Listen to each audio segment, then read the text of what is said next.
I've never seen you like this before. She walked into his corridor naked, thinking no one would be there, but the Mafia boss who had sworn never to touch her couldn't look away. What neither of them knew was that this moment would change both their lives forever. Welcome to my library. I'm Lena, and our story is just beginning.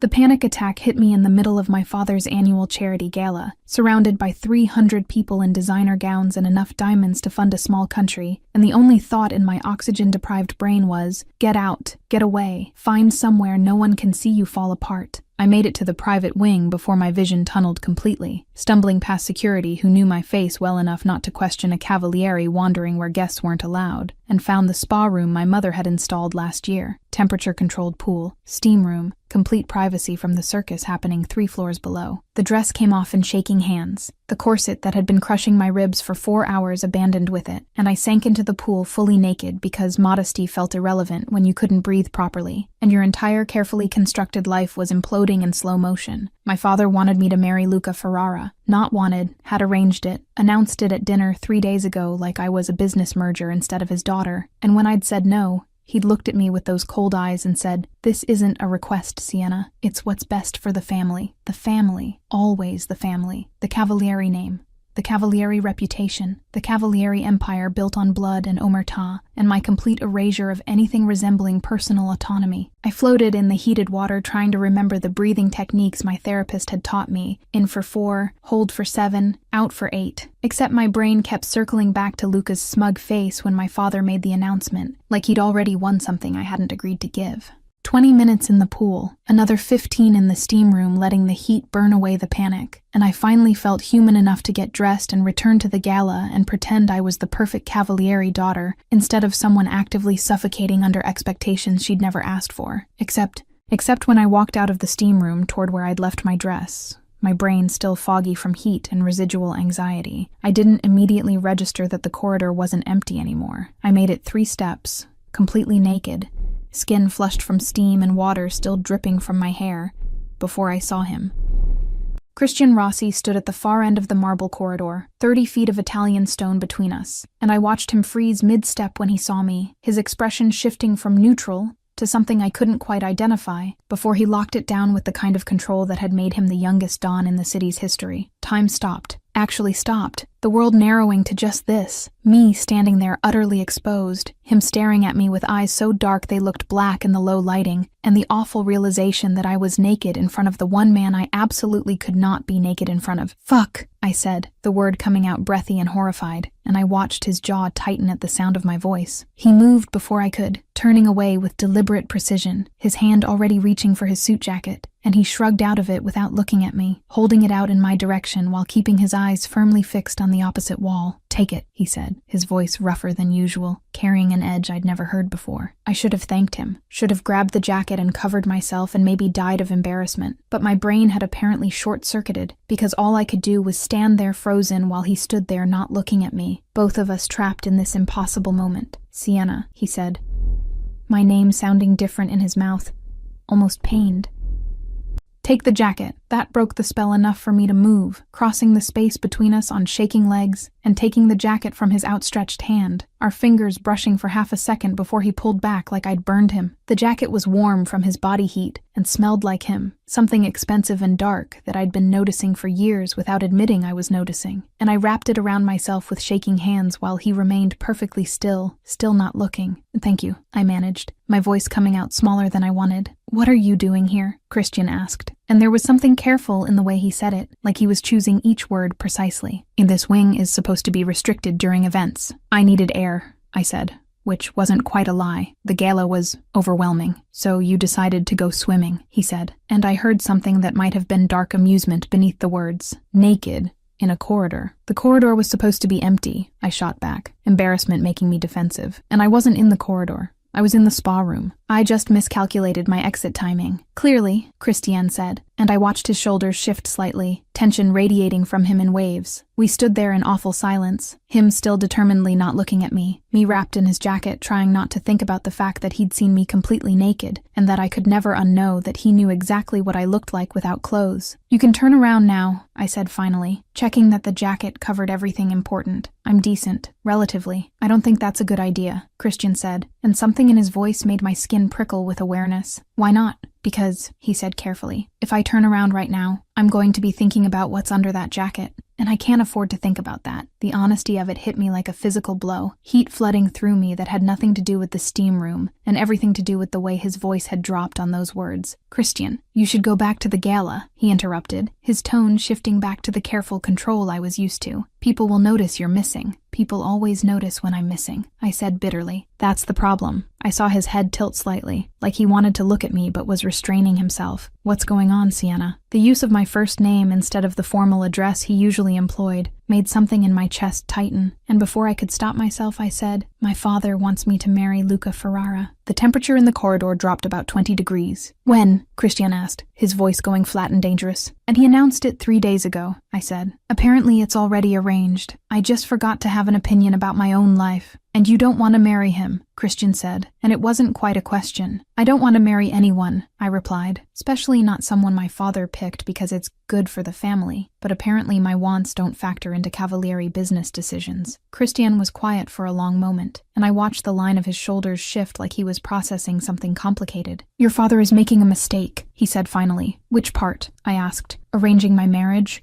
or picking Luca specifically? Both, Christian said. And there was steel in his voice now. Luca Ferrara is a liability waiting to happen. He's reckless with money, careless with secrets, and too ambitious for someone with his limited capabilities. Your father should see that. My father sees an alliance with the Ferrara shipping routes, I said tiredly. That's all that matters. That's not all that matters, Christian corrected, and I heard frustration bleed into his tone. You matter. Your future matters. Whether you're happy matters. The words hit harder than they should have, and I felt tears burn behind my eyes that I absolutely refused to let fall. Not here. Not in front of him. Why do you care? I asked, and the question came out more vulnerable than intended. Christian finally turned around. His eyes met mine across the 5 feet of space between us, and I saw something in them that made my breath catch, heat and restraint, and something darker that looked almost like longing. That's a dangerous question, he said quietly, with a more dangerous answer. Tell me anyway, I said, because apparently nearly dying of embarrassment had destroyed my sense of self-preservation. Because, Christian said, his voice dropping lower, more intimate, you've always mattered to me, even when you shouldn't have, even when I swore you wouldn't. The confession hung between us, charged with years of unspoken things, and I felt the weight of his gaze like a physical touch. We can't, I started, but he held up a hand. I know, he interrupted. Believe me, I know. You're Giovanni Cavalieri's daughter. I'm the Rossi Don. Our families have an understanding that specifically excludes me ever crossing certain lines with you. What lines? I asked, my heart hammering. All of them, Christian said bluntly. Your father and mine made an agreement years ago, before I took over. You're protected. Sienna, protected means untouchable. Protected means I don't get to look at you the way I want to look at you. Don't get to think about you the way I constantly think about you. And definitely don't get to see you naked in corridors even when the universe apparently has a sense of humor. And I should have been offended by the idea of being protected, like I was property. But all I could focus on was the part where he thought about me constantly, wanted to look at me differently, was fighting restraint as hard as I suddenly was. And what if I don't want to be protected? I asked. The words reckless and dangerous and entirely honest. Something flared in Christian's eyes, hot and predatory, before he controlled it. Then you'd still be protected, because I gave my word, and I don't break my word, even if I asked you to, especially then, he said, but his voice had gone rough again. Sienna, you need to go back to the gala. You need to put on your dress, return my jacket, and pretend this never happened.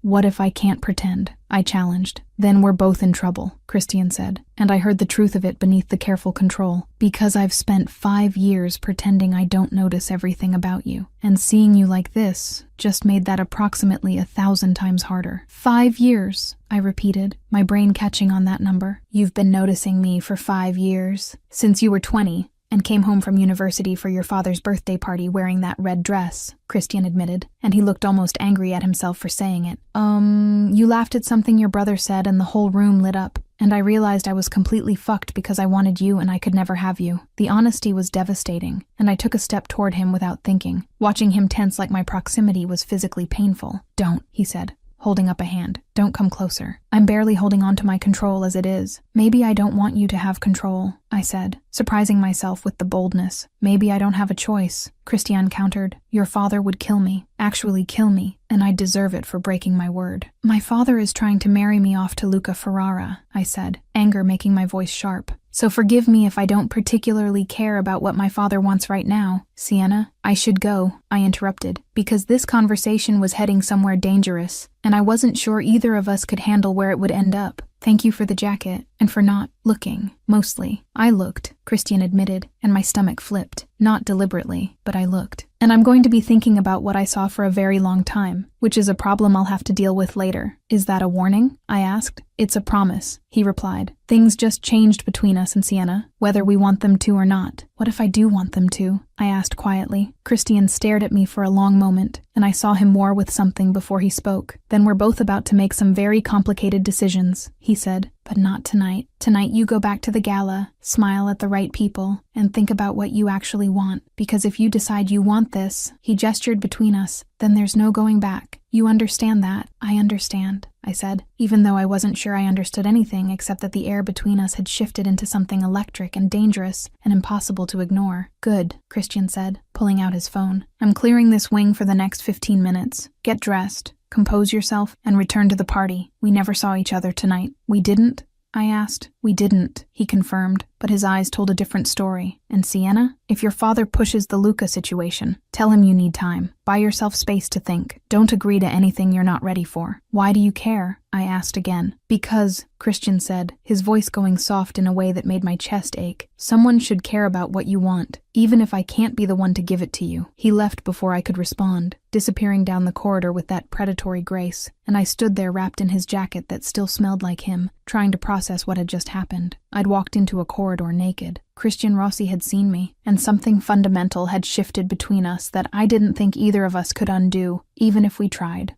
Honestly, she had a panic attack, went swimming naked. The man she's forbidden to touch saw everything and admitted he's wanted her for 5 years, barely managing to control himself. Is there a better moment for that to happen? I don't think so. This is the slowest burn, already starting at maximum temperature, and I know you love it. Chapter 2. Pretending. I made it back to my room, got dressed in a spare gown I kept for emergencies, black silk that my mother said made me look too severe, but I loved anyway, and stared at myself in the mirror, trying to figure out if I looked like someone who'd just been seen naked by a man who'd admitted to wanting her for 5 years. My face was flushed, but that could be explained by the steam room. My hands were shaking, but that could be residual panic attack. The fact that I could still smell Christian's cologne on my skin despite showering, that had no good explanation except the truth. Pull it together, I told my reflection. You're a cavaliere. You can survive 4 more hours of fake smiling. My phone buzzed with a text from my brother Marco. Marco, where the hell did you disappear to? Dad's looking for you. And Luca's here being his usual charming self. Me. Define charming. Marco. He asked if you were warming up to the idea of the engagement, and I had to physically restrain myself from punching him. Me. Don't get blood on your tux. Mom will kill you. Marco. Worth it. Seriously though, where are you? Me. Needed air. Heading back now. I took the service elevator down to avoid running into anyone who'd ask questions I couldn't answer, and re-entered the ballroom through the side entrance near the catering station, grabbing champagne from a passing waiter like armor. The gala was exactly as I'd left it, excessive flower arrangements, string quartet playing something classical and forgettable, people in circles discussing business disguised as small talk. My mother held court near the windows, resplendent in emerald silk. My father stood with a group of men I recognized as various family associates, his laugh carrying across the room in that particular way that meant he was closing deals. And Christian stood near the bar with a woman I didn't recognize, tall and stunning in red, her hand on his arm while she laughed at something he'd said, and I felt something hot and ugly twist in my chest that I absolutely refused to identify as jealousy. There you are. Marco appeared beside me, following my gaze. Ah, you've noticed Christian's new shadow. I haven't noticed anything, I said, taking a long drink of champagne. Right, Marco said. utterly unconvinced. That's why you're glaring at Valentina Russo like she personally offended you. I'm not glaring, I protested. You're absolutely glaring, Marco corrected. It's very obvious, also very interesting. Considering you've spent years pretending Christian Rossi doesn't exist. I don't pretend he doesn't exist, I said, and I acknowledge his existence in appropriate professional contexts. Appropriate professional contexts, Marco repeated mockingly. Sienna, you literally leave rooms when he enters them. You've perfected the art of looking through him at family dinners. You once hid behind a plant at Uncle Tommaso's wedding to avoid talking to him. That plant was strategically located, I said defensively. You're ridiculous, Marco said fondly, but I love you anyway. Now tell me why you're back to glaring at Valentina. I wasn't glaring anymore, because Christian had looked up and our eyes met across the ballroom, and I watched recognition flare in his expression before he controlled it, his face going carefully neutral while Valentina continued talking. Oblivious. I'm not glaring, I repeated, but my voice came out slightly breathless. Marco said. You know she's been circling him for months, right? Valentina, daughter of the Russo hotel empire. Very beautiful, very available, very determined to become the next Rossi Donna. Good for her, I said, my jaw tight. Doesn't bother you at all, Marco pressed. Why would it bother me? Because you've been half in love with him since you were 20, Marco said casually, like he hadn't just detonated a bomb. I turned to stare at my brother. I have not, please, Marco interrupted. When I've watched you not watch him for 5 years. It's exhausting. Also very obvious to everyone except apparently Dad, who's too busy arranging your life to notice you're actively dying inside. I'm not dying inside, I protested weakly. You had a panic attack and disappeared for 40 minutes, Marco said, his voice going softer. You're dying inside, and Dad forcing you to marry Luca isn't helping. How do you know about the panic attack? I asked. Because I know you, Marco said simply. You get that look in your eyes when you're about to break, and you disappear to somewhere with water, pool, beach, bath, whatever. You've done it since we were kids. The observation was so accurate, it made my throat tight. I hate that you know me so well. I'm your brother, Marco said. It's literally my job. Now, are we going to talk about the Christian situation? Or are you going to keep pretending you don't care while mentally murdering Valentina? There is no Christian situation, I said firmly. Then why is he staring at you like you're the only person in this room? Marco asked, and I made the mistake of looking again. Christian was still near the bar, Valentina still talking animatedly, but his attention was entirely on me, his dark eyes tracking my every movement with an intensity that made my skin feel too tight. He's not staring, I said. He's absolutely staring, Marco corrected. And you're staring back. This is the most interesting thing that's happened at one of Dad's boring events in years. Before I could respond, Luca Ferrara appeared in my peripheral vision, moving through the crowd with his usual swagger, and I felt Marco tense beside me. Incoming, my brother muttered. Try not to throw your champagne in his face. Mom will never forgive you. No promises, I said. Luca reached us with a smile that probably worked on other women but made my skin crawl. Sienna, you look beautiful tonight. Where have you been hiding? I wasn't hiding, I said evenly. I was unavailable. Well, you're available now, Luca said, completely missing or ignoring the distinction. Dance with me. We should get to know each other better before the engagement becomes official. The engagement isn't official, I corrected. And I don't dance. Everyone dances at galas, Luca said, reaching for my hand. And then I'll be the exception, I replied, pulling back before he could touch me. Something flashed in Luca's eyes, irritation beneath the charm. Your father mentioned you might need some convincing about our arrangement. I'm happy to be patient, but eventually you'll need to accept reality. Reality is, I don't want to marry you, I said bluntly, too emotionally exhausted to be diplomatic. No amount of patience changes that. Sienna, Marco started,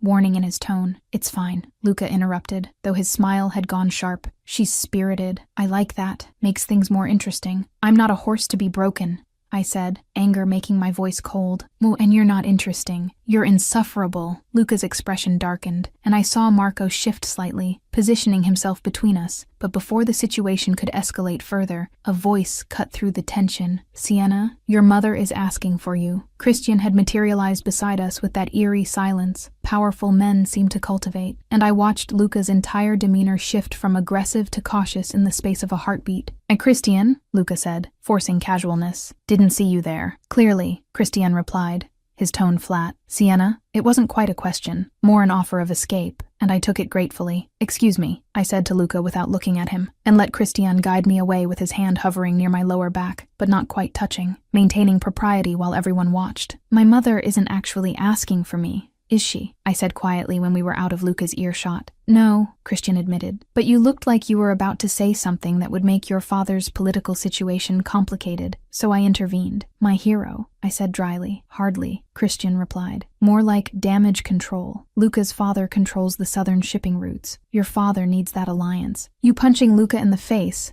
which you absolutely looked ready to do, would complicate things. I wasn't going to punch him, I protested. Your brother was, Christian observed, which would have been equally problematic. We'd reached a quieter corner near the garden doors, far enough from the main crowd that we could talk without being overheard, and I turned to face him properly for the first time since the corridor. Thank you, I said, for the rescue. Even if it was just damage control. It wasn't just damage control, Christian said, and his voice dropped lower. I don't like the way he looks at you. How does he look at me? I asked. Like you're something he owns, Christian replied, and there was steel beneath the words. Like your refusal is just an obstacle to work around instead of an actual answer. Welcome to my life, I said bitterly, where my opinions are suggestions, and my father makes all actual decisions. That's not sustainable, Christian said. Tell that to Giovanni Cavalieri, I replied. See how far it gets you. I might, Christian said, surprising me. If the alternative is watching you get forced into something that makes you miserable, why would you do that? I asked. It's not your problem. Because, Christian said, his eyes finding mine with that same intensity from the corridor, I told you I gave my word about certain lines I wouldn't cross. I never said I'd stand by and watch you get hurt. That's a dangerous distinction, I said, echoing his words from earlier. It's an important one, he corrected. And then Valentina appeared, her smile bright and possessive as she slipped her arm through Christian's. And there you are, she said, completely ignoring me. You disappeared. I was telling you about the charity auction next month and you just vanished. I apologize, Christian said smoothly, though I noticed he didn't pull away from her touch. I had business to handle. Business, Valentina repeated, finally seeming to notice my existence. Oh, hello, Sienna. You look lovely tonight. That dress is very severe. Thank you, I said with false sweetness. Severe is what I was going for. How unique, Valentina replied, and I couldn't tell if she was being genuine or subtly insulting. Christian, we should get back. Your mother wanted to introduce me to someone. Of course, Christian said, and I watched him shift back into perfect propriety, the moment between us dissolving like it had never existed. Sienna, give your mother my regards. He left with Valentina attached to his arm like an accessory, and I stood there trying not to watch them go, trying not to notice how easily he walked away, trying not to care that she got to touch him casually while I was forbidden from even being too close. That looked painful, Marco said, reappearing with fresh champagne. I have no idea what you're talking about, I said, accepting the glass. Right, Marco said.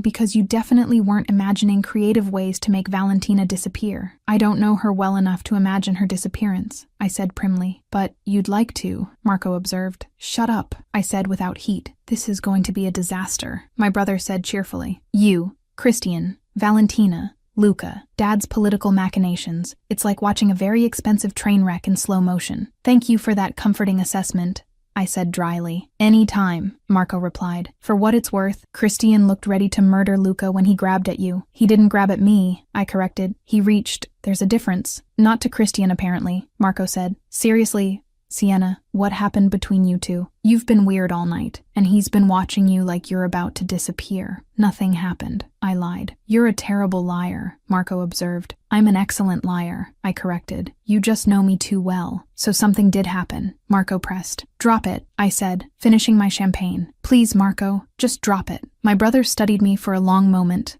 then nodded. Okay, dropped. But Sienna, whatever's going on, be careful. Christian Rossi might be a good man by Mafia standards, but he's still a Don, and you're still a Cavalieri. That's a complicated equation. I know, I said quietly, watching Christian across the ballroom, laughing at something Valentina said while his eyes tracked my movements. Believe me, I know, but knowing something was complicated didn't make wanting it any less consuming, and I was starting to realize I wanted Christian Rossi more than I'd ever wanted anything in my carefully controlled life, which was absolutely, definitely, catastrophically going to be a problem.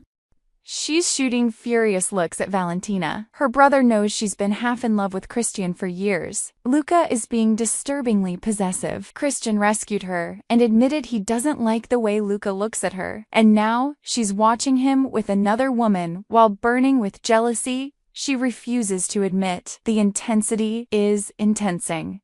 Chapter 3. Professional Distance. I made it through the rest of the gala by drinking exactly enough champagne to be numb but not sloppy. avoiding both Luca and Christian with equal determination, and perfecting the art of looking engaged in conversations I wasn't actually listening to. By the time the last guests left around 2 a.m., I was exhausted in ways that went beyond physical, and I retreated to my childhood bedroom in my father's house because driving home felt impossible. Sleep didn't come easy. Every time I closed my eyes, I saw Christian's expression when he'd seen me in that corridor, the way his jaw had tightened, the rough edge to his voice when he'd admitted thinking about me for 5 years, and I felt heat flood through me that had absolutely no business existing given our circumstances. My phone buzzed at 3 a.m. with a text from an unknown number. Unknown, you looked beautiful tonight. Even in the severe black dress, my heart stopped. Me, who is this? Unknown, you know who this is. Me, Christian. Unknown, I'm saving you in my contacts under something innocuous. Family business. If anyone looks, it's work-related. Me, is this work-related? Christian, no. Me, then why are you texting me at 3 a.m.? Christian, because I can't sleep. Because every time I close my eyes, I see you in that corridor. Because I'm trying very hard to maintain appropriate distance and failing spectacularly. I stared at my phone, my pulse racing, fingers hovering over the keyboard as I tried to figure out what to say that wouldn't make this more complicated than it already was. Me, we can't do this. Christian, I know. Me, your word to my father, the agreement, the lines you can't cross. Christian, I know. Me, then why are you texting me? Christian, because I'm weak. Because seeing you with Luca made me want to break every promise I've ever made. Because I needed you to know you're not imagining what's between us. Me, I never said I was imagining anything. Christian, you didn't have to. I saw it in your eyes tonight when Valentina touched me. You looked at her like you wanted her to spontaneously combust. Me, I did not. Christian, you absolutely did. It was extremely gratifying. Me, you're enjoying this. Christian, no, I'm suffering through this, but knowing you're suffering too makes it slightly more bearable. Me, that's twisted. Christian, welcome to how I've felt for 5 years. Good night, Sienna. Sleep well, or don't. Either way, know that I'm not sleeping either. He didn't text again, and I lay there staring at my phone for another hour before exhaustion finally claimed me. 3 days later, my father called me into his office at the family estate, with the kind of summons that wasn't really a request, and I showed up in business, casual, trying to project confidence I didn't feel. Sienna, sit, he said, not looking up from the paperwork spread across his massive desk. We need to discuss the Ferrara situation. There is no situation, I said, remaining standing. And I told you I'm not marrying Luca. And I told you that's not a viable option, my father replied, finally looking at me with those cold eyes that had terrified me as a child. The Ferrara alliance is critical for our southern expansion. Luca is willing to marry you. His father has agreed to the terms, and you will stop being difficult about this. I'm not being difficult, I said, my voice harder than usual. I'm being honest. I don't love him, I don't like him, and I'm not spending my life with someone I can barely tolerate. Love, my father said with derision. You sound like your mother. This isn't about love, it's about family, about duty, about understanding that your personal preferences are secondary to cavalieri interests. My entire life has been secondary to cavalieri interests, I shot back. But when do I get to matter? You matter when you contribute something useful, my father said bluntly. Right now you're a liability. Beautiful, educated, completely wasted potential because you refuse to use the one asset you have, your name and your marriageability. The words hit like physical blows, but I kept my expression neutral because showing hurt to Giovanni Cavalieri was showing weakness. I have other assets, I said carefully. My business degree, my language skills, my understanding of the family operations, all useless if you can't leverage them properly, my father interrupted. The Ferrara marriage gives us access to shipping routes that would take years to develop otherwise. That's leverage. That's useful. Your feelings about Luca are irrelevant. They're relevant to me, I said. Then you're more naive than I thought, my father replied, returning to his paperwork in a clear dismissal. The engagement will be announced in 2 weeks at the Rossi Charity Gala. I suggest you adjust your attitude by then. And if I don't, I challenged. My father looked up with an expression that made my blood run cold. Then I'll adjust it for you. You're a cavaliere, Sienna. Start acting like one. I left his office with my hands shaking and rage burning in my chest, and nearly collided with Christian, who was apparently arriving for a meeting I hadn't known was scheduled. Sienna, he said, catching my arm to steady me. Are you all right? Fine, I lied, pulling away from his touch because it felt too good, and I couldn't afford good right now. Just leaving. You're not fine, Christian said, his eyes tracking my face with that intensity I was starting to recognize. What did Giovanni say? Nothing I didn't expect, I said, trying to move past him. Sienna, I can't do this right now, I interrupted, and I heard my voice crack slightly. And I can't stand here and pretend everything's fine while you go in there and have meetings about business I'm not important enough to be part of. You are important, Christian said quietly. More important than you realize. Not to my father, I said bitterly. To him, I'm just a bargaining chip. A pretty face to marry off for shipping routes. Christian's expression darkened. He told you about the engagement announcement. You knew, I asked, betrayal sharp in my chest. You knew he was going to force this and you didn't warn me. I found out this morning, Christian said, and I'm here to talk him out of it. I stared at him. Why would you do that? Because it's a bad strategic move, Christian said, but something in his eyes told me that wasn't the whole truth. The Ferraras are unstable. Luca specifically is a liability. Your father is blinded by the shipping routes and not seeing the bigger picture. Which is, I asked, that marrying you to Luca weakens the Cavalieri position instead of strengthening it, Christian said. And I'm going to make sure Giovanni understands that before this goes any further. He won't listen to you, I said. He will if I present it correctly, Christian replied with certainty. Trust me. I barely know you, I said, even though it felt like a lie. Why would I trust you? Because I've never lied to you, Christian said simply. Because I told you someone should care about what you want, and I meant it. And because right now, I'm the only person in this house who's trying to protect your interests instead of exploit them. Before I could respond, my father's voice called from inside the office. Christian, are you planning to stand in the hallway all day or actually attend this meeting? Go, I said quietly. Do whatever you're going to do. I'll be in the garden if it matters. It matters, Christian said, and something in the way he said it made my chest tight. I escaped to the gardens before anyone else could trap me in conversations I didn't want to have, finding the secluded bench near the fountain where I'd hidden as a teenager when things got overwhelming, and tried to process the fact that my father was announcing my engagement in 2 weeks and Christian Rossi was apparently trying to stop it. My phone buzzed. Marco, Dad just told me about the engagement announcement. I'm sorry. Sienna.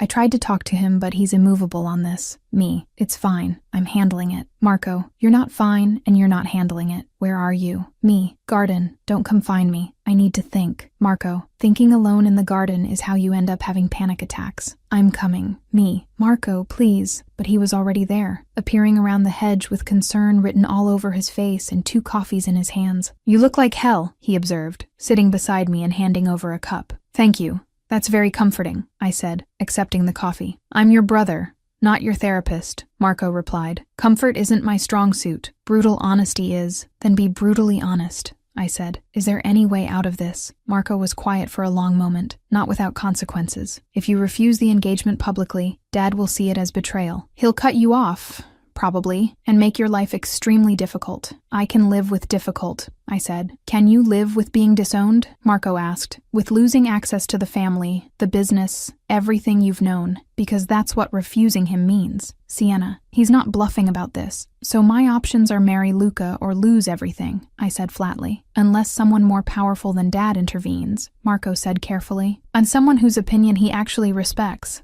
Like who? I asked, though I already knew. Like Christian Rossi, Marco said, who is currently in Dad's office arguing against the engagement on strategic grounds. How do you know that? I asked. Because I have better intel than you do, Marco replied. Also because I was outside the office when Christian arrived, and he told me specifically what he was planning to do. Which was interesting, considering he has no obligation to care about our family politics. He says it's bad strategy, I said. He says it's bad strategy, Marco agreed. But he looks at you like it's personal, which is far more interesting. He doesn't. Sienna, I love you, but you're terrible at reading obvious signals, Marco interrupted. Christian Rossi has been circling you for years with perfect propriety, maintaining exactly the right distance, being completely professional, and now suddenly he's fighting Dad about your marriage. That's not strategic, that's personal. You don't know that, I said weakly. I know he left his meeting with Dad 3 minutes ago and is currently walking toward the gardens, Marco said, standing up. And so I'm going to make myself scarce, and you're going to have whatever conversation you two clearly need to have. Marco, trust me on this, my brother said. Or don't. Either way, I'm leaving. He disappeared before I could argue, and 60 seconds later, Christian appeared, his expression tight with tension. Jacket off and tie loosened like the meeting had been difficult. How did you know I was here? I asked. Marco told me, Christian said, sitting beside me without asking permission. Very specifically told me, along with a thinly veiled threat about what would happen if I hurt you. Did he? I asked, something warm blooming in my chest. He's protective of you, Christian observed. It's admirable. Did you talk to my father? I asked. deflecting. Yes, Christian said, and I watched his jaw tighten. He's not budging on the engagement. I presented every strategic reason why it's a bad move, and he dismissed all of them. So it didn't work, I said, trying not to let disappointment show. I didn't say that, Christian corrected. I said he's not budging, but I planted seeds, made him think about the instability of the Ferrara organization, the risks of tying the Cavalieri name to theirs, the potential complications if Luca's recklessness causes problems. That doesn't stop the announcement, I pointed out. No, Christian agreed, but it buys time. And time is what you need right now to figure out what you actually want. I know what I want, I said, the words coming out before I could stop them. I want my father to see me as something more than a bargaining chip. I want to matter for who I am, not who I can marry. I stopped, because what I wanted included the man sitting beside me, and saying that out loud felt impossible. What else do you want? Christian asked quietly, and something in his tone told me he already knew. Things I can't have, I said instead. Because they're forbidden, Christian said, and it wasn't a question. Because your father and mine made an agreement that protects you from men like me. What if I don't need protection? I asked, turning to face him properly. Then you're more reckless than I thought, Christian replied, but his eyes were dark with heat. Because men like me are exactly what you should be protected from. Why? I challenged. Because you're a Don? Because you're dangerous? Because you admitted you've wanted me for 5 years? All of those, Christian said. And because if I touch you, if I cross that line, there's no coming back. Your father would see it as betrayal. The alliance between our families would fracture. Everything your father has built would be at risk. Maybe I don't care about what my father built, I said recklessly. You don't mean that, Christian said. Don't tell me what I mean, I shot back. You don't get to stand there looking at me like that, telling me you can't have me, and then dictate how I feel about it. How am I looking at you? Christian asked, his voice dropping dangerously low. Like you're starving, I said, meeting his eyes. Like seeing me in that corridor broke something in your control, and you're barely holding on. I am barely holding on, Christian admitted. Seeing you naked, seeing Luca touch you, watching Valentina try to stake a claim I can't challenge. I'm barely fucking holding on, Sienna. The raw honesty in his voice made my breath catch, and I watched him struggle with restraint that was visibly crumbling. Then stop holding on, I said, reckless and desperate and tired of pretending. Stop fighting this. I can't, Christian said. But he'd shifted closer, close enough that I could feel his body heat. I gave my word, to my father, I said, not to me, and I never agreed to be protected from you. Sienna, kiss me, I interrupted. Right here, right now. Kiss me and prove this isn't just in my head. If I kiss you, Christian said, his hand coming up to cup my face with devastating gentleness, everything changes. You understand that. I'm counting on it, I said, and then his mouth was on mine. The kiss was nothing like I'd imagined. Harder, hungrier, 5 years of restraint breaking into something consuming. His hand tightened on my face, his other arm pulling me closer, and I kissed him back with equal desperation, tasting coffee and want, and the kind of chemistry that made rational thought impossible. When we broke apart, we were both breathing hard, and I saw his control completely shattered in his expression. Fuck, he said eloquently. Yeah, I agreed, my lips feeling swollen and sensitive. That can't happen again, Christian said, but he hadn't let me go, his hands still on me like he couldn't quite make himself release me. Why not? I challenged. Because your father will find out, Christian said. Because there are eyes everywhere in this house. Because someone already saw us. My blood ran cold. What? Look to your left, Christian said quietly. Past the hedge, there's a security camera. It's been recording this entire conversation. I turned and saw it. The small dome camera mounted on the garden wall, perfectly positioned to capture everything. Oh my God, I whispered. Your father watches the feeds, Christian said, and I heard resignation in his voice, which means he's probably already seen this, which means we're both about to have very complicated problems. What do we do? I asked. We face consequences, Christian said, finally releasing me and standing, and hope that what we just started is worth what it's about to cost us. He left before I could respond, and I sat there in the garden with my lips still tingling, and the horrifying realization that my father had probably just watched me kiss the one man I was explicitly forbidden to touch, and that everything was about to get catastrophically worse. Chapter 4. Consequences. I made it exactly 4 hours before my father summoned me back to his office, and the fact that he waited even that long told me he was planning his response carefully, which was infinitely more terrifying than immediate rage would have been. Marco intercepted me in the hallway outside, his expression grim. He knows, my brother said without preamble. He watched the security footage twice. How bad? I asked, my stomach dropping. Bad enough that he sent Christian away without finishing their meeting, Marco said. Bad enough that he's been making phone calls for the past 3 hours. Bad enough that Mom took one look at his face and left for her sister's house. Fantastic, I said, trying to keep my voice steady. Any other encouraging news? Luca's father called, Marco added. Dad told him the engagement is moving forward immediately. As in, announcement tonight at some family dinner. I didn't know was happening until 20 minutes ago. The world tilted slightly. Tonight, apparently watching you kiss Christian Rossi accelerated Dad's timeline. Marco said, he's making a statement. You belong to the Ferraras now, not the Rossis, and everyone needs to know it. I don't belong to anyone, I said, anger cutting through fear. Tell that to Dad, Marco replied. Good luck. You're going to need it. He squeezed my shoulder once and left, and I stood outside my father's office for a long moment, gathering courage before finally knocking. Enter. My father's voice came through, cold and controlled. I walked in to find him behind his desk, a tablet in front of him showing a paused image of the garden, of me and Christian, caught in the moment right before he'd kissed me. Sit, my father said, not looking at me. I sat, keeping my expression neutral even though my heart was hammering. Explain, my father said, finally looking up. Explain why I just watched security footage of you kissing Christian Rossi in my garden after I explicitly forbade any personal involvement between you two. I started, but he held up a hand. Actually, don't explain, he interrupted, because there is no explanation that makes this acceptable. You knew the rules. You knew why those rules existed, and you broke them anyway. The rules are yours. Not mine, I said, finding my voice. I never agreed to them. You didn't have to agree, my father said coldly. You're a cavaliere. That means you follow cavaliere rules whether you like them or not. Even when those rules mean sacrificing my entire life? I challenged. Your life was never yours to sacrifice, my father replied. It belongs to this family. Every choice you make reflects on us. Every relationship you pursue impacts our alliances. You don't get to be selfish about this, Sienna. Wanting to choose who I kiss is selfish? I asked incredulously. Wanting to kiss the one man specifically forbidden to you is worse than selfish, my father said. It's stupid. Do you have any idea what you've risked? The agreement between our families exists for a reason.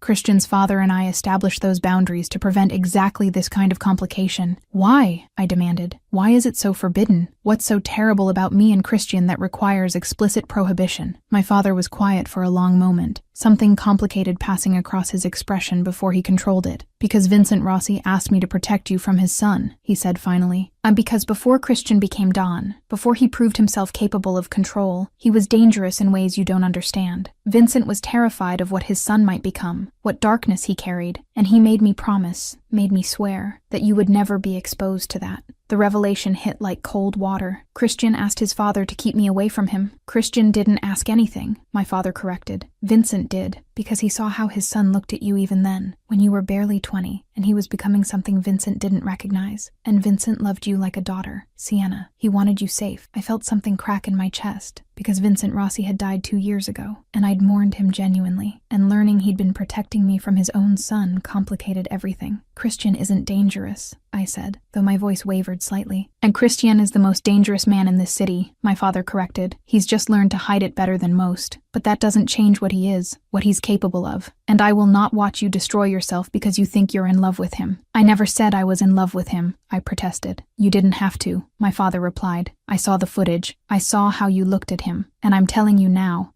as your father, that this ends today. You will attend dinner tonight. You will sit beside Luca Ferrara, and you will smile when I announce your engagement. Do you understand? And if I refuse?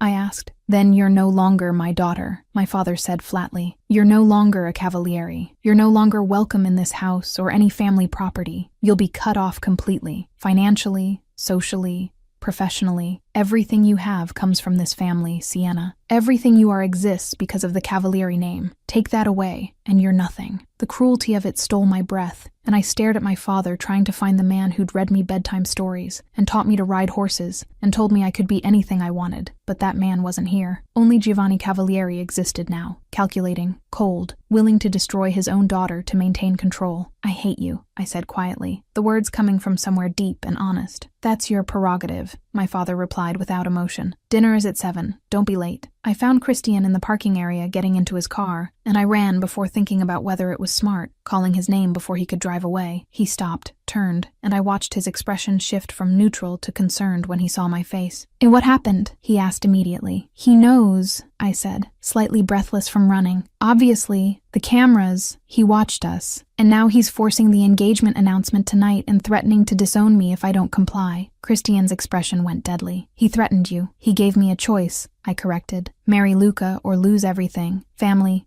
money, name, all of it." "That's not a choice," Christian said, his voice hard. "And that's coercion. It's my reality," I replied. "And I need to know, did your father really ask mine to keep us apart? Was that true?" Christian went very still. "He told you about that." "So it's true," I said, something in my chest constricting. "Your father was protecting me from you." "My father was protecting you from who I might become," Christian corrected carefully. "He knew I was taking over operations that required certain moral compromises. He knew the kind of man the position would make me, and he loved you enough to make sure you'd never be collateral damage to that transformation." "And you agreed to this?" I asked. "You let him dictate who you could care about." "I didn't have a choice," Christian said. "My father was dying. It was one of his last requests, that I protect you by staying away from you. How could I refuse that?" "By being honest," I said. "By telling me years ago instead of letting me think you just weren't interested." "If I'd told you, would it have changed anything?" Christian challenged. "Your father would still forbid it. My promise would still exist. We'd still be exactly where we are now, wanting something we can't have. At least I'd have known why," I said, tears burning behind my eyes that I refused to let fall. "At least I wouldn't have spent 5 years wondering what was wrong with me that you'd never even look at me properly." "Nothing is wrong with you," Christian said fiercely, moving closer. "Everything is wrong with me. I'm the problem, Sienna. I'm the reason we can't have this." "No," I said. "They are. My father, your father, all these men making decisions about my life without asking what I want. I'm so tired of being protected from things I might actually choose if anyone bothered to give me the option." "Sienna, I'm going to that dinner tonight," I interrupted. "I'm going to sit beside Luca and let my father make his announcement because I don't have any other viable options. But I need you to know that I'm not doing it because I want to. I'm doing it because I'm trapped." "You're not trapped," Christian said. "There are always options." "Like what?" I challenged. "Run away? Live on nothing? Lose my entire family because I kissed you once in a garden? Those aren't options. Those are different versions of losing." Christian stared at me for a long moment, something painful working across his expression. "What if you didn't have to choose between your family and what you want?" he asked carefully. "That's not possible," I said.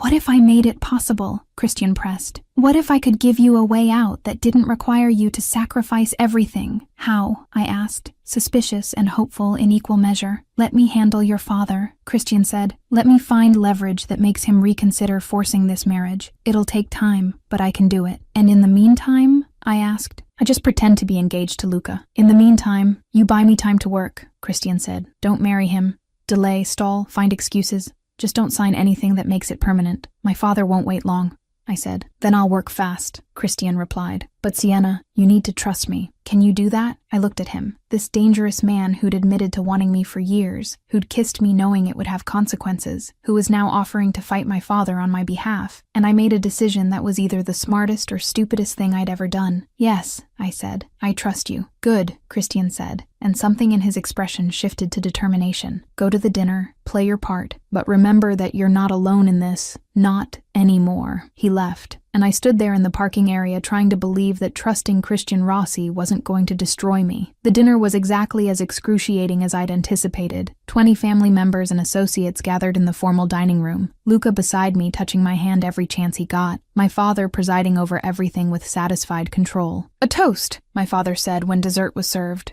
raising his wine glass. "To my daughters Sienna and Luca Ferrara, whose engagement I'm pleased to officially announce tonight. May their union strengthen both our families for generations." Everyone raised glasses, offered congratulations, and I sat there with a frozen smile while Luca kissed my cheek possessively and my mother watched with worried eyes from across the table. "You look beautiful tonight," Luca said in my ear, his hand sliding to my thigh under the table. "Soon I'll get to see exactly how beautiful. Touch me again, and I'll stab you with this fork," I said pleasantly, not bothering to lower my voice. Luca pulled back, irritation flashing across his face. "You need to adjust your attitude, Sienna. We're engaged now. That means you belong to me." "I don't belong to anyone," I said, moving his hand away. "Your father seems to think differently," Luca replied. and there was an edge to his voice now. And what Giovanni Cavalieri says goes, doesn't it? Before I could respond, my phone buzzed with a text. Christian, breathe. You're doing fine. Just a few more hours. Me, how do you know I need to hear that? Christian, because I know you, and because I'm watching. Me, that's slightly creepy. Christian, that's comprehensive protection. There's a difference. I looked up and scanned the room, finding Marco near the window with his phone out, and realized he was keeping Christian updated. Me, using my brother as a spy? Christian, using your brother as an ally. He volunteered. Me, this is insane. Christian, this is necessary. Now smile at something Luca says. Make it look real. Your father is watching. I looked at my father, found him staring at me with calculating eyes, and forced myself to smile at something inane Luca was saying about honeymoon destinations. Christian, better. Now get through dessert and you can escape. I'll be waiting when you do. The promise of that,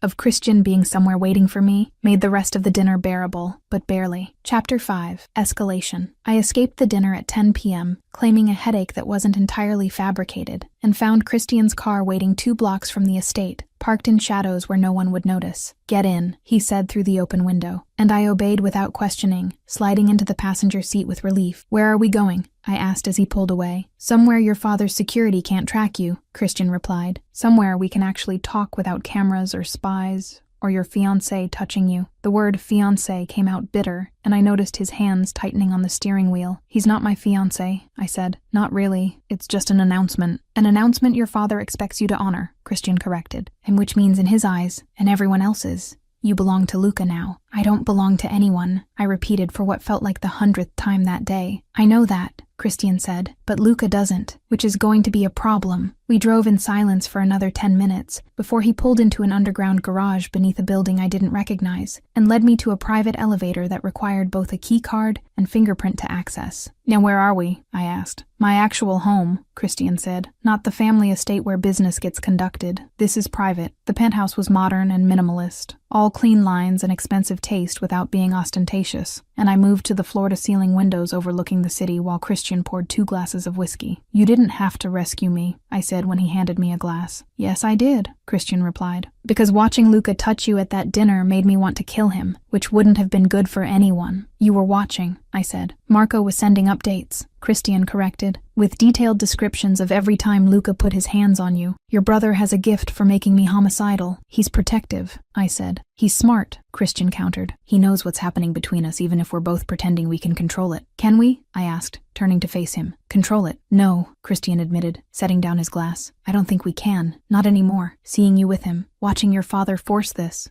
knowing you're trapped. I'm past the point of being able to walk away from this. Then don't walk away, I said, moving closer. And stop fighting it. If I stop fighting it, Christian said, his voice rough, everything gets complicated. Your father will retaliate. The alliance between our families will fracture. People could get hurt. People are already getting hurt, I pointed out. I'm getting hurt. Being forced into a marriage I don't want. Losing autonomy over my own life. Sacrificing everything because men made agreements about me without my input. I know, Christian said, and I heard real pain in his voice. And I'm trying to fix it, but that takes time. Time where you have to play along with your father's plans. How much time? I asked. I don't know yet, he admitted. I'm gathering information on the Ferrara organization, looking for leverage that makes your father reconsider, but it's delicate work. If I push too hard, too fast, it could backfire. My phone buzzed, and I pulled it out to find a text from an unknown number. Unknown. Enjoyed meeting you tonight.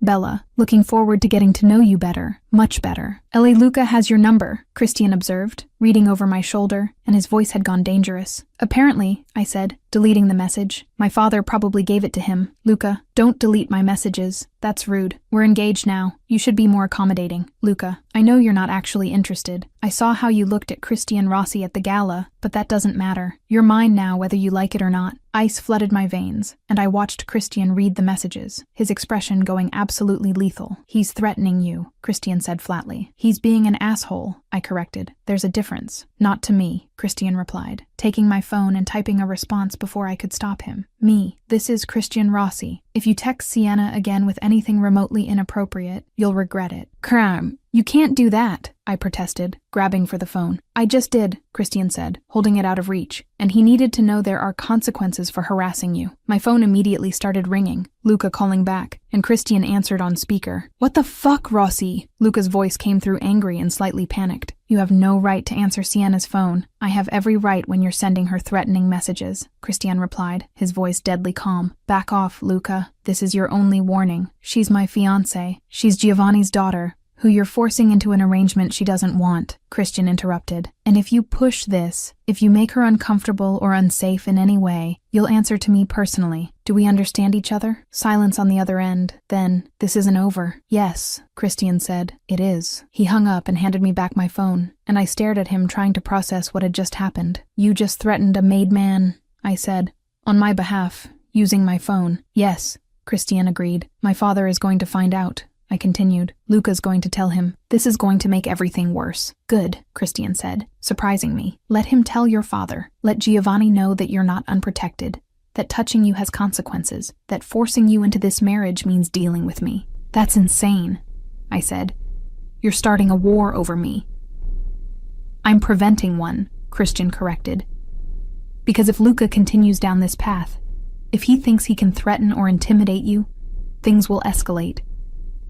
Better to draw the line now. Make it clear you're not an easy target. I'm not a target at all, I protested. I'm just trying to survive my father's political machinations. You became a target the moment your father announced that engagement, Christian said, because now everyone knows you're valuable, vulnerable, and being used as a pawn. That makes you currency in a game you didn't ask to play. The words chilled me because they were true, because I'd never thought about it that way, but absolutely should have. So what do? I asked. You let me protect you, Christian said. You stay here tonight where it's safe. You don't go home alone, and you don't engage with Luca until I've handled him. Handle him how? I asked warily. However I need to, Christian replied, and something in his expression reminded me exactly who I was talking to. Not just a man I was attracted to, but a Don who'd built power on calculated violence. I don't want you to hurt him, I said carefully. I won't hurt him unless he makes it necessary, Christian said. But Sienna, you need to understand something. I've spent 5 years keeping my distance, maintaining propriety, honoring agreements made by dead men. But the moment your father forced this engagement, the moment Luca started treating you like property, all of that ended. I'm not walking away anymore. I'm not pretending I don't care. And I will do whatever it takes to keep you safe, even if that means war. The declaration hung between us, fierce and absolute, and I felt something in my chest crack open, because someone was finally fighting for me, instead of just deciding my fate. Thank you, I said quietly. Don't thank me yet, Christian replied. Thank me when this is over and you're free. My phone buzzed again. My father this time. Dad, Luca called, extremely upset. Christian Rossi answered your phone. Explain. Now. He already knows, I said, showing Christian the message. Then we deal with it, Christian said calmly. Together. You're not facing him alone anymore. And standing there in his penthouse with the city spread below us,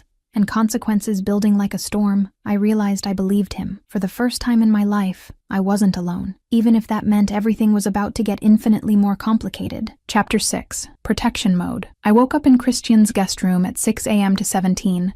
Missed calls from my father. 12 texts from Marco asking if I was alive. And 1 message from my mother that just said, "Call me. Please. Your father is having a very loud meltdown," Christian said from the doorway, holding coffee. I can hear him yelling through the phone from here. How long has he been calling you? I asked, accepting the cup. Since midnight, Christian replied. I stopped answering around call number 8. My voicemail is very full of creative Italian cursing. I'm sorry, I said. Don't be, Christian said, leaning against the doorframe with that casual elegance that shouldn't be attractive at 6 a.m. but absolutely was. Your father threatening to kill me is actually the most interesting my morning routine has been in years. He threatened to kill you, I asked, alarmed. Multiple times, Christian confirmed, with increasing specificity. He's very creative when he's angry. My phone rang again, my father's name flashing, and Christian plucked it from my hand before I could answer. Giovanni, he said calmly into the phone. Yes, she's here. She's safe. No, I'm not returning her until we discuss the Ferrara situation like rational adults, instead of you threatening me with car batteries. I heard my father's muffled yelling through the speaker. That's anatomically improbable, Christian observed. Also illegal in most countries. Are you finished? More yelling. Excellent. Sienna will meet you for lunch at the estate. 1 p.m. You, me, her, no Luca, no other family. We discuss this properly, or she doesn't come home at all. Yes, that's a threat. No, I'm not joking. See you at 1. He hung up and handed me back the phone. You have a lunch meeting. You can't just negotiate with my father like that, I said. I just did, Christian replied, and he agreed, which means he's more worried about where you are than he's willing to admit. He's probably calling every contact he has trying to track me. I said. He is, Christian confirmed. Marco's been running interference. Your brother is surprisingly good at misdirection. My phone buzzed with a text from Marco. Marco, Dad thinks you're at a spa in the countryside having a breakdown. I may have hacked the security system to show your car leaving toward the mountains at 4 a.m. You're welcome. Also, Christian Rossi's coffee is amazing. Can I live here too? Marco's here? I asked. He showed up at midnight demanding to know if you were safe, Christian said. I gave him coffee and access to my security systems. He's been having the time of his life. I found my brother in Christian's office surrounded by monitors, eating pastries and looking delighted. This is the best espionage setup I've ever seen, Marco said by way of greeting. Did you know Christian has live feeds from half the major buildings in the city? It's beautiful. I'm in love. You're supposed to be sleeping, I said. Sleep is for people who aren't covering for their sister's forbidden romance, Marco replied cheerfully. Speaking of which, Valentina Russo has called Christian 43 times since midnight. I've been declining them. It's very satisfying. 43 times, I repeated, something unpleasant twisting in my chest. She's persistent, Marco said. Also probably suspicious. You disappear. Christian disappears. Suddenly he's not answering her calls.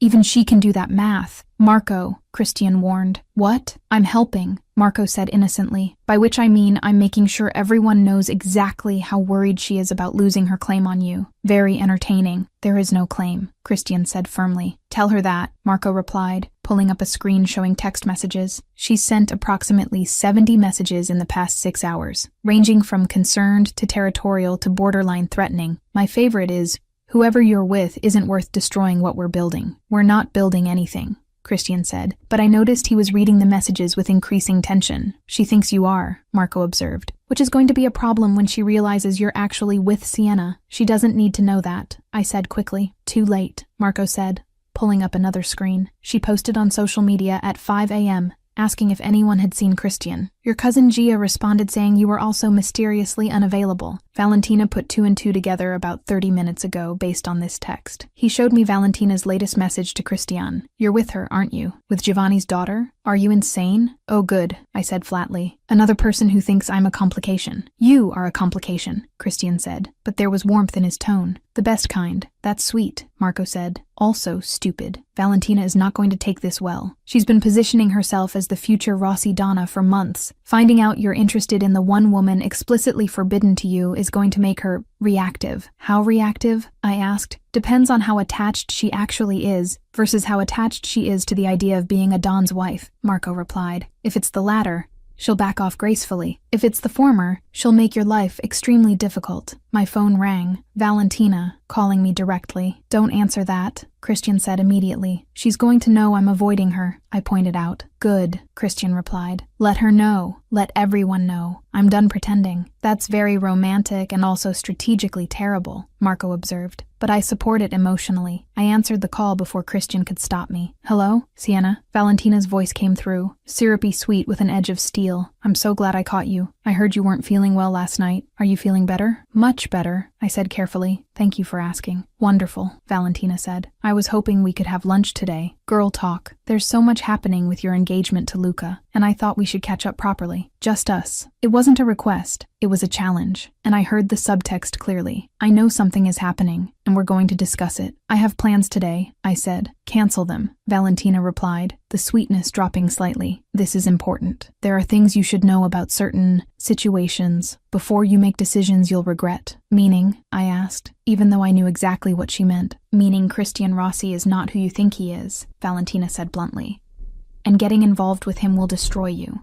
As someone who cares about your family, I thought you deserved a warning. That's very considerate, I said, my voice going cold. But I don't need warnings about situations I'm not in. Aren't you? Valentina challenged. Because from where I'm standing, you disappeared the same night he did. Neither of you are answering calls, and suddenly your father is threatening war. That seems like a situation to me. My father is always threatening war, I said. It's his hobby. Don't play stupid, Sienna, Valentina snapped, the mask slipping entirely. I've spent months building something with Christian. I'm not letting Giovanni Cavalieri's spoiled daughter ruin that, because she's bored with her arranged marriage. I'm not spoiled, I said, anger making my voice sharp. And I'm not trying to ruin anything, but I'm also not discussing my personal life with someone I barely know. You're making a mistake, Valentina said. Christian doesn't do relationships. He does arrangements. power plays, strategic alliances. Whatever you think is happening between you two, it's not real. It's just convenient rebellion against your father. Are you done? I asked coolly. No, Valentina said, but I will be after lunch. Noon. Russo Hotel Restaurant. Don't make me come find you, Sienna. You won't like what I have to say in public. She hung up, and I stared at my phone trying to process the fact that I'd just been threatened by someone I'd met exactly twice. That went well, Marco said dryly. She seems nice. She's territorial, Christian said, taking my phone and reading the call log. And potentially dangerous if she decides you're a threat to whatever she thinks we have. Do you have something? I asked carefully. With her? No, Christian said immediately. We had dinner a few times, attended events together. She assumed that meant more than it did. I never corrected her because it was convenient cover while I was trying not to think about you. So you used her, I said. I let her think what she wanted to think, Christian corrected, which was wrong, but I'm not apologizing for it now. She made assumptions. I didn't actively mislead her. That's a fine distinction, I observed. It's an important one, Christian replied. But regardless, she's now convinced you're stealing me from her, which makes her unpredictable. Should I go to lunch? I asked. Let her say whatever she wants to say. Absolutely not, Christian said. You're not meeting her alone. I can handle Valentina Russo, I protested. I'm sure you can, Christian agreed, but I'm not risking it. If she wants to talk, she can do it with me present. That'll make it worse, I said. Good, Christian replied. Let her see that you're not alone, that threatening you means dealing with me, that whatever she thought we had is completely over. You're enjoying this, Marco observed. The whole protective possessive thing. You're leaning into it. I'm being practical, Christian corrected, but I saw the corner of his mouth twitch. You're being territorial, Marco said, which is fine. Very understandable given the circumstances, but let's not pretend it's purely strategic. Marco, I said warningly. What? I'm just pointing out the obvious, my brother replied. Christian Rossi, known for being controlled and strategic, is currently threatening everyone who looks at you wrong. That's not strategy. That's enough, Christian interrupted. But there was amusement beneath the command. Don't you have somewhere to be? Nope, Marco said cheerfully. I cleared my entire schedule to watch this unfold. It's better than television. My phone buzzed again. My mother this time. Mom, your father is impossible. Come home. Bring Christian. We'll sort this out like civilized people instead of him threatening to dismantle the Rossi organization piece by piece. Mom wants us both for lunch, I said. That's probably wise, Christian agreed. Your mother is the only person your father occasionally listens to. She's also going to ask extremely uncomfortable questions about what's happening between us, I pointed out. Then we answer honestly, Christian said. We tell her we're figuring it out, that it's complicated, and that your father forcing you into an engagement you don't want accelerated things. She's going to have opinions, I warned. Everyone has opinions, Christian replied. But your mother actually cares about your happiness. That makes her opinion worth hearing. We arrived at the estate at 1 p.m. exactly, and I found my mother waiting in the garden with tea and the kind of serene expression that meant she was absolutely furious beneath the calm. Sienna, darling, she said, embracing me. Christian, thank you for bringing her home safely. Of course, Christian said. My husband is inside having what I believe the kids call a meltdown, my mother continued. He's threatened 5 different revenge scenarios, called the Rossi family twice, and possibly given himself an ulcer. So we're going to sit here calmly and discuss this situation before I let you see him. Understood? Yes, ma'am, I said, because arguing with my mother when she used that tone was pointless. Excellent, she said, pouring tea. Now, someone explain to me why my daughter spent the night at Christian Rossi's penthouse, why Luca Ferrara is claiming harassment, and why your father thinks the alliance between our families is collapsing. This was going to be a very long afternoon. Chaos is unfolding and Sienna's mom is making them have tea time to discuss the impending family war. This is chaos wrapped in Italian, politeness, and I'm obsessed, LOL. Chapter 7. The threat becomes real. My mother's tea time discussion lasted 2 hours and covered everything from why I'd kissed Christian in the first place, to what exactly my intentions were, to whether I understood the political ramifications of destroying a decades-old family alliance over attraction. I'm not destroying anything, I said for the 3rd time. Dad is forcing me into a marriage I don't want. I'm just trying to survive by running to the one man specifically forbidden to you, my mother observed, stirring her tea with perfect composure. Darling, I love you, but that's not survival instinct. That's rebellion. Maybe it's both, I said. Definitely both, my mother agreed. Christian, what are your intentions toward my daughter? Christian had been sitting quietly through most of this, letting me field questions. But now he set down his cup and met my mother's eyes directly. To keep her safe, he said simply. To give her options that don't involve marrying someone she doesn't want, and to figure out if what's between us is real or just convenient rebellion, as you put it. Honest, my mother said approvingly. I appreciate that. Giovanni would prefer you to lie and say there's nothing between you, but I find honesty more useful. Mom, I started. Hush, darling, I'm not finished, she interrupted gently. Christian, you understand that pursuing my daughter means war with her father. Not metaphorical war. Actual, complicated, potentially violent conflict. Yes, Christian said without hesitation. And you're willing to risk that? My mother pressed. Yes, he repeated.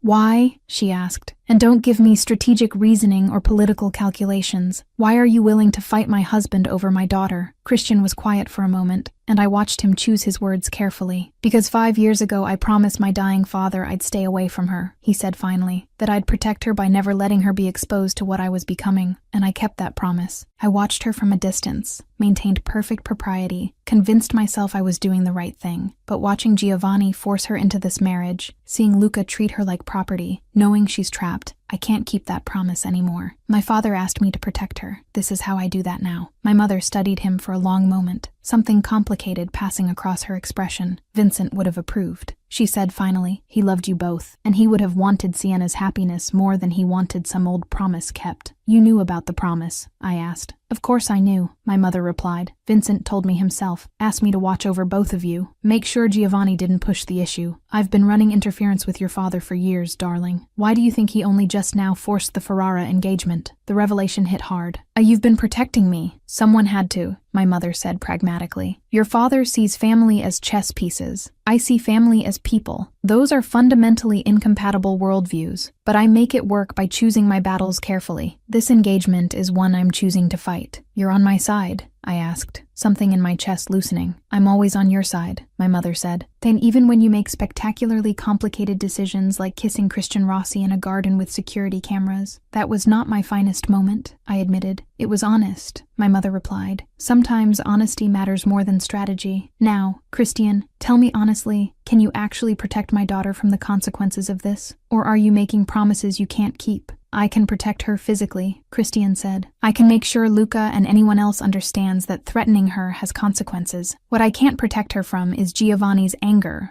or the social fallout of defying him. Those she'll have to navigate herself. With support, I clarified, looking at him. With support, Christian agreed. Good, my mother said, standing gracefully. Then let's go face Giovanni before he gives himself a heart attack. Fair warning, he's going to say terrible things designed to make you both question this decision. Don't let him. He's blustering because he's losing control, and losing control terrifies him. We followed her into the house, and I heard my father before I saw him, his voice carrying from his office in angry Italian that I caught maybe half of. He's on the phone with Luca's father, my mother said calmly, probably renegotiating terms. He does this when he's stressed. Should we wait? I asked. Absolutely not, my mother replied. Waiting gives him time to build defenses. We're going in now while he's still emotionally reactive. She pushed open the office door without knocking, and my father looked up mid-sentence, his expression shifting from angry to absolutely furious when he saw Christian beside me. I'll call you back, he said into the phone, then stood slowly. You have some nerve showing up here. You invited me, Christian replied evenly. Well, demanded. Same thing. I demanded you return my daughter, my father corrected. Not escort her in like you have any right to be here. He has every right, I said, before my mother could intervene. I asked him to come. We're having this conversation together or not at all. You don't make demands in my house, my father said coldly. Then I'll leave, I replied,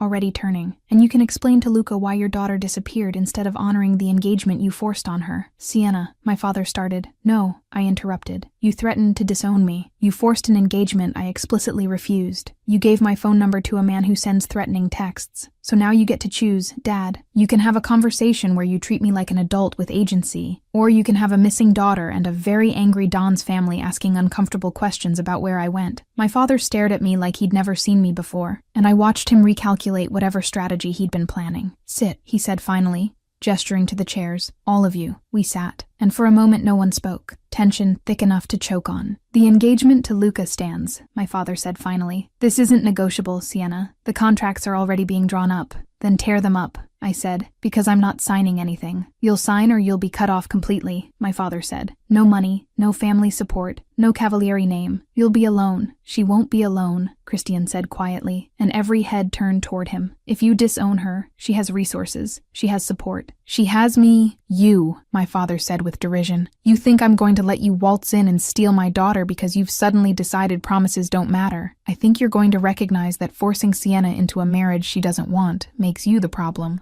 not me, Christian replied.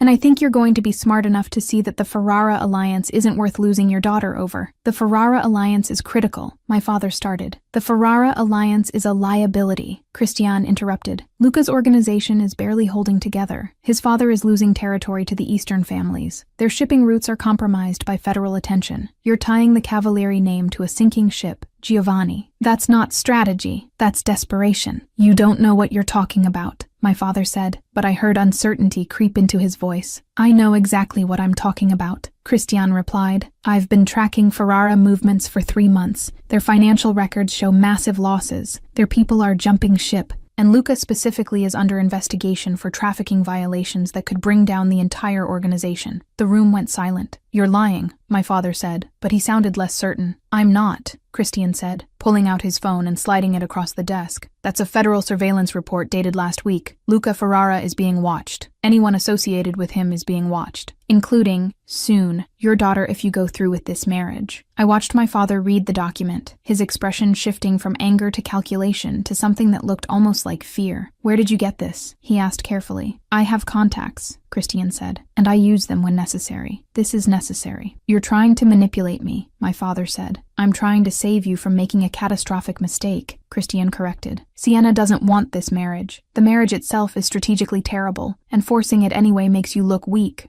not strong. Every family in this city will see it as desperation, not power. My father was quiet for a long time, staring at the phone, and I watched him wrestle with pride and pragmatism. Even if what you're saying is true, he said finally, backing out now makes me look indecisive. I announced the engagement publicly. Canceling it means losing face, or it means you received new intelligence that changed the strategic calculus, my mother said smoothly. That's not indecisive, that's adaptive. You call Ferrara senior, explain that circumstances have changed, and you delay the marriage pending further review. No one loses face. Everyone saves dignity. And what about Christian? My father asked, his eyes finding mine. What about the promise Vincent made me keep? About protecting you from his son. Vincent's dead, I said quietly, and the promise was about protecting me from what Christian might become. But he's become someone worth knowing, someone who fights for people instead of just controlling them, someone who gave me choices when you tried to take them all away. You're in love with him? My father said, and it wasn't a question. I don't know yet, I admitted honestly, but I'd like the chance to find out without being forced into marrying someone else. My father looked between me and Christian, something complicated working across his expression, before he sighed heavily. 1 month, he said finally. I'll delay the engagement for 1 month. Tell Ferrara Sr. we need more time for negotiations. But Sienna, if in 1 month you haven't figured out what you want, if the situation with Christian hasn't resolved itself, then we revisit the Ferrara alliance. Understood? It wasn't perfect, but it was more than I'd expected. Understood,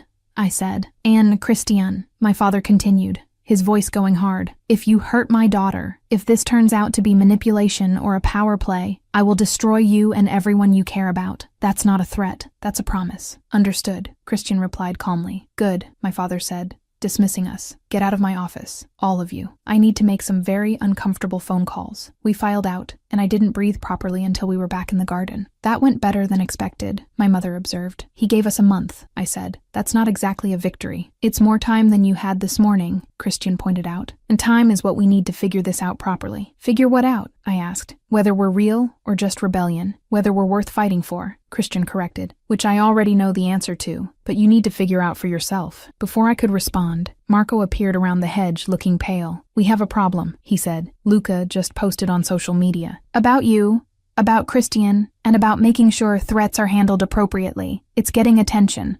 A lot of attention. He showed me his phone, and I felt ice flood through me at the post. Some people don't understand boundaries. Some people think they can interfere in family business. Let this be a reminder that the Ferrara family handles threats. All threats. Sienna Cavalieri, Christian Rossi. That's a public threat, Christian said, his voice going absolutely deadly. That's a declaration of intent, Marco corrected. He's escalating. Making it public means he can't back down now without looking weak. What does he mean by handles threats? I asked, even though I was afraid I knew. He means he's going to do something stupid, Christian said, already pulling out his phone. At something violent to prove a point. And that's when the first gunshot echoed through the garden. Chapter 8. When protection becomes war. Everything happened too fast and too slow simultaneously. Christian's hand on my arm pulling me down behind the stone fountain. My mother's sharp intake of breath. Marco already moving toward the house, and another shot cracking through the air hitting the statue above our heads. "Stay down," Christian said, his voice absolutely calm despite the chaos, and I watched him pull a gun from somewhere I hadn't known he was carrying. "You brought a gun to tea with my mother?" I asked, slightly hysterical. "I always carry," Christian replied, scanning the garden with professional efficiency. "Marco, get them inside, now." "I'm not leaving you out here," I protested. "You're not dying in your mother's garden because Luca Ferrara is having a tantrum," Christian corrected. "Move. Now." Marco grabbed my arm, pulling me toward the house while my mother followed with surprising calm for someone who'd just been shot at, and we made it inside before another shot shattered a window. "Basement,"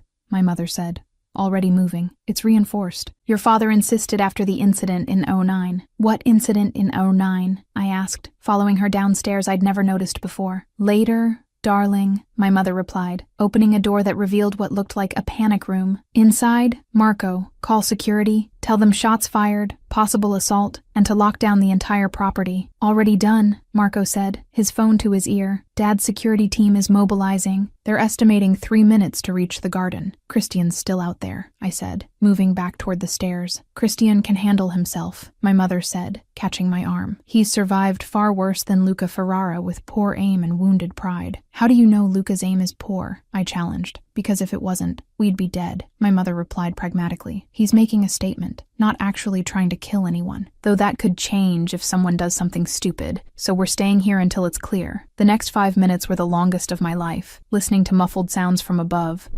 Marco coordinating with security, my mother calmly making tea in a panic room because apparently that's what Cavalieri women did during assassination attempts. "Does this happen often?" I asked, accepting a cup with shaking hands. "Define often," my mother replied.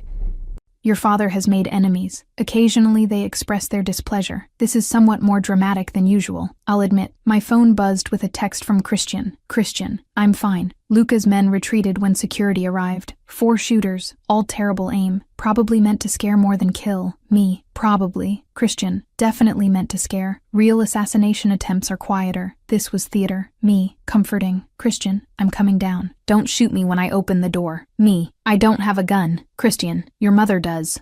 I was talking to her. I turned to find my mother had indeed pulled a small pistol from somewhere and was pointing it at the door with perfect form. "Mom, what? You think I married into this family unarmed?" she asked. "I'm not foolish, darling." The door opened and Christian appeared, completely unruffled except for dirt on his jacket, and my mother lowered the gun. "Status?" she asked. 4 shooters, Ferrara men based on tattoos. Already gone by the time security arrived, Christian reported. They left a message.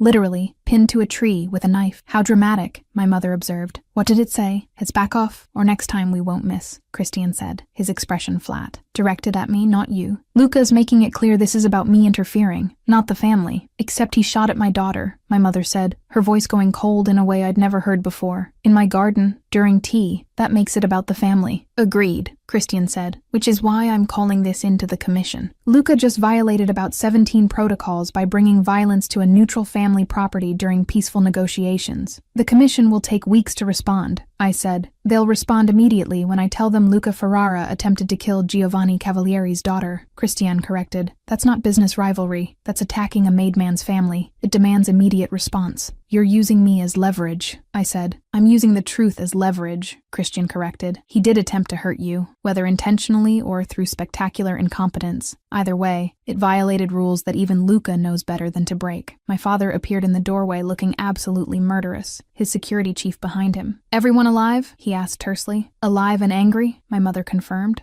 "Though my rose garden is destroyed, and someone shot my favorite statue. I'll buy you a new statue," my father said, moving to inspect her with careful hands. You're sure you're not hurt? Completely sure, my mother replied gently. Giovanni, we need to discuss the Luca situation. There is no Luca situation anymore, my father said flatly. There's a Luca problem that I'm about to permanently solve. Dad, I started. No, he interrupted, his eyes finding mine. He shot at you, in my home, during negotiations. That's not business, that's personal. And I handle personal threats to my family with permanent solutions. The commission, Christian started, can have what's left when I'm done, my father finished. But Luca Ferrara crossed a line, and I'm going to make sure everyone in this city knows exactly what happens when you threaten a cavaliere. Giovanni, my mother said carefully, perhaps we should think about this strategically. I am thinking strategically, my father interrupted. Strategically, letting an insult like this stand makes us look weak. Every rival family will see it as permission to test our boundaries.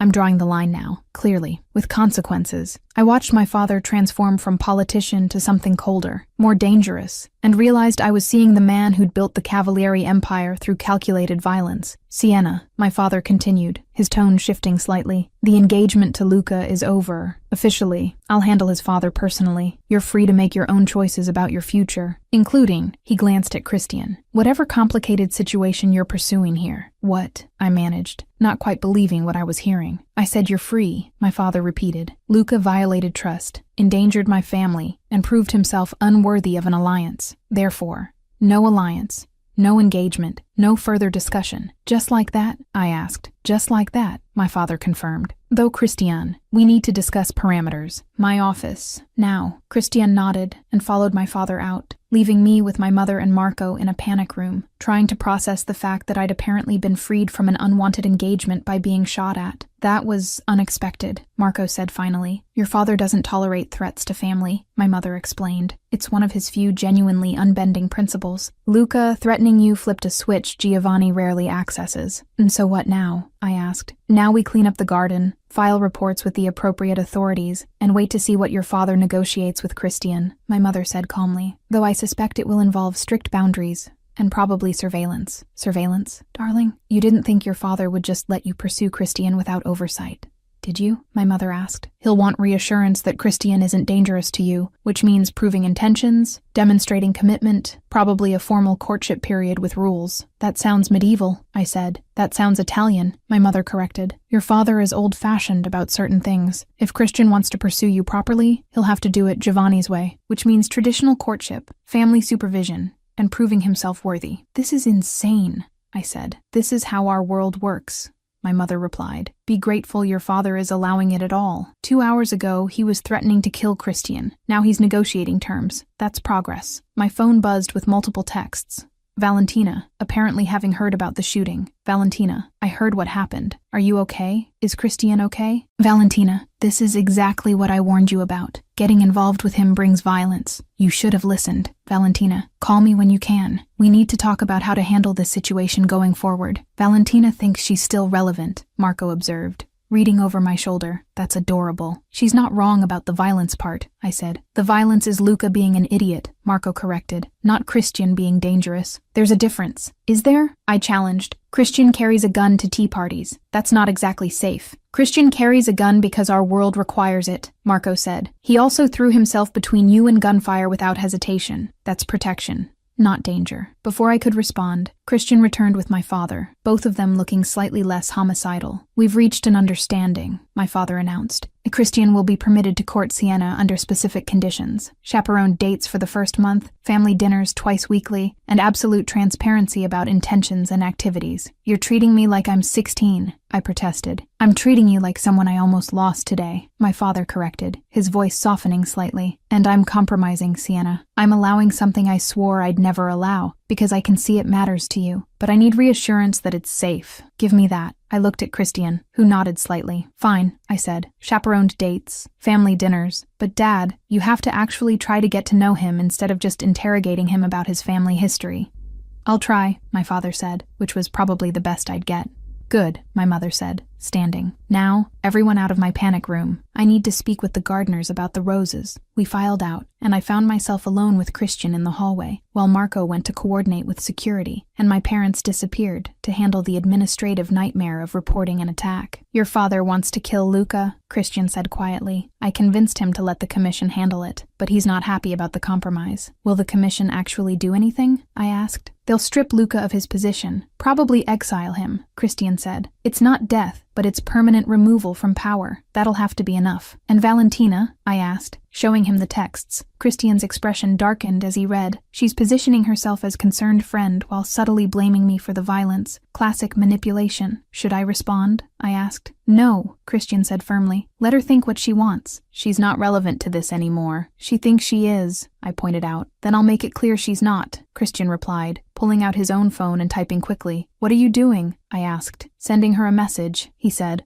showing me the text. Christian, Valentina, I appreciate your concern, but my relationship with Sienna is not your business. We never had what you thought we had, and I apologize if I wasn't clear about that earlier. Please respect boundaries going forward. CR, that's harsh, I said. That's necessary, Christian corrected. She needs to hear it directly so she stops inserting herself into situations where she doesn't belong. His phone immediately rang. Valentina calling. Don't answer, I said. I should, Christian replied. Better to handle this now than let it fester. He answered on speaker.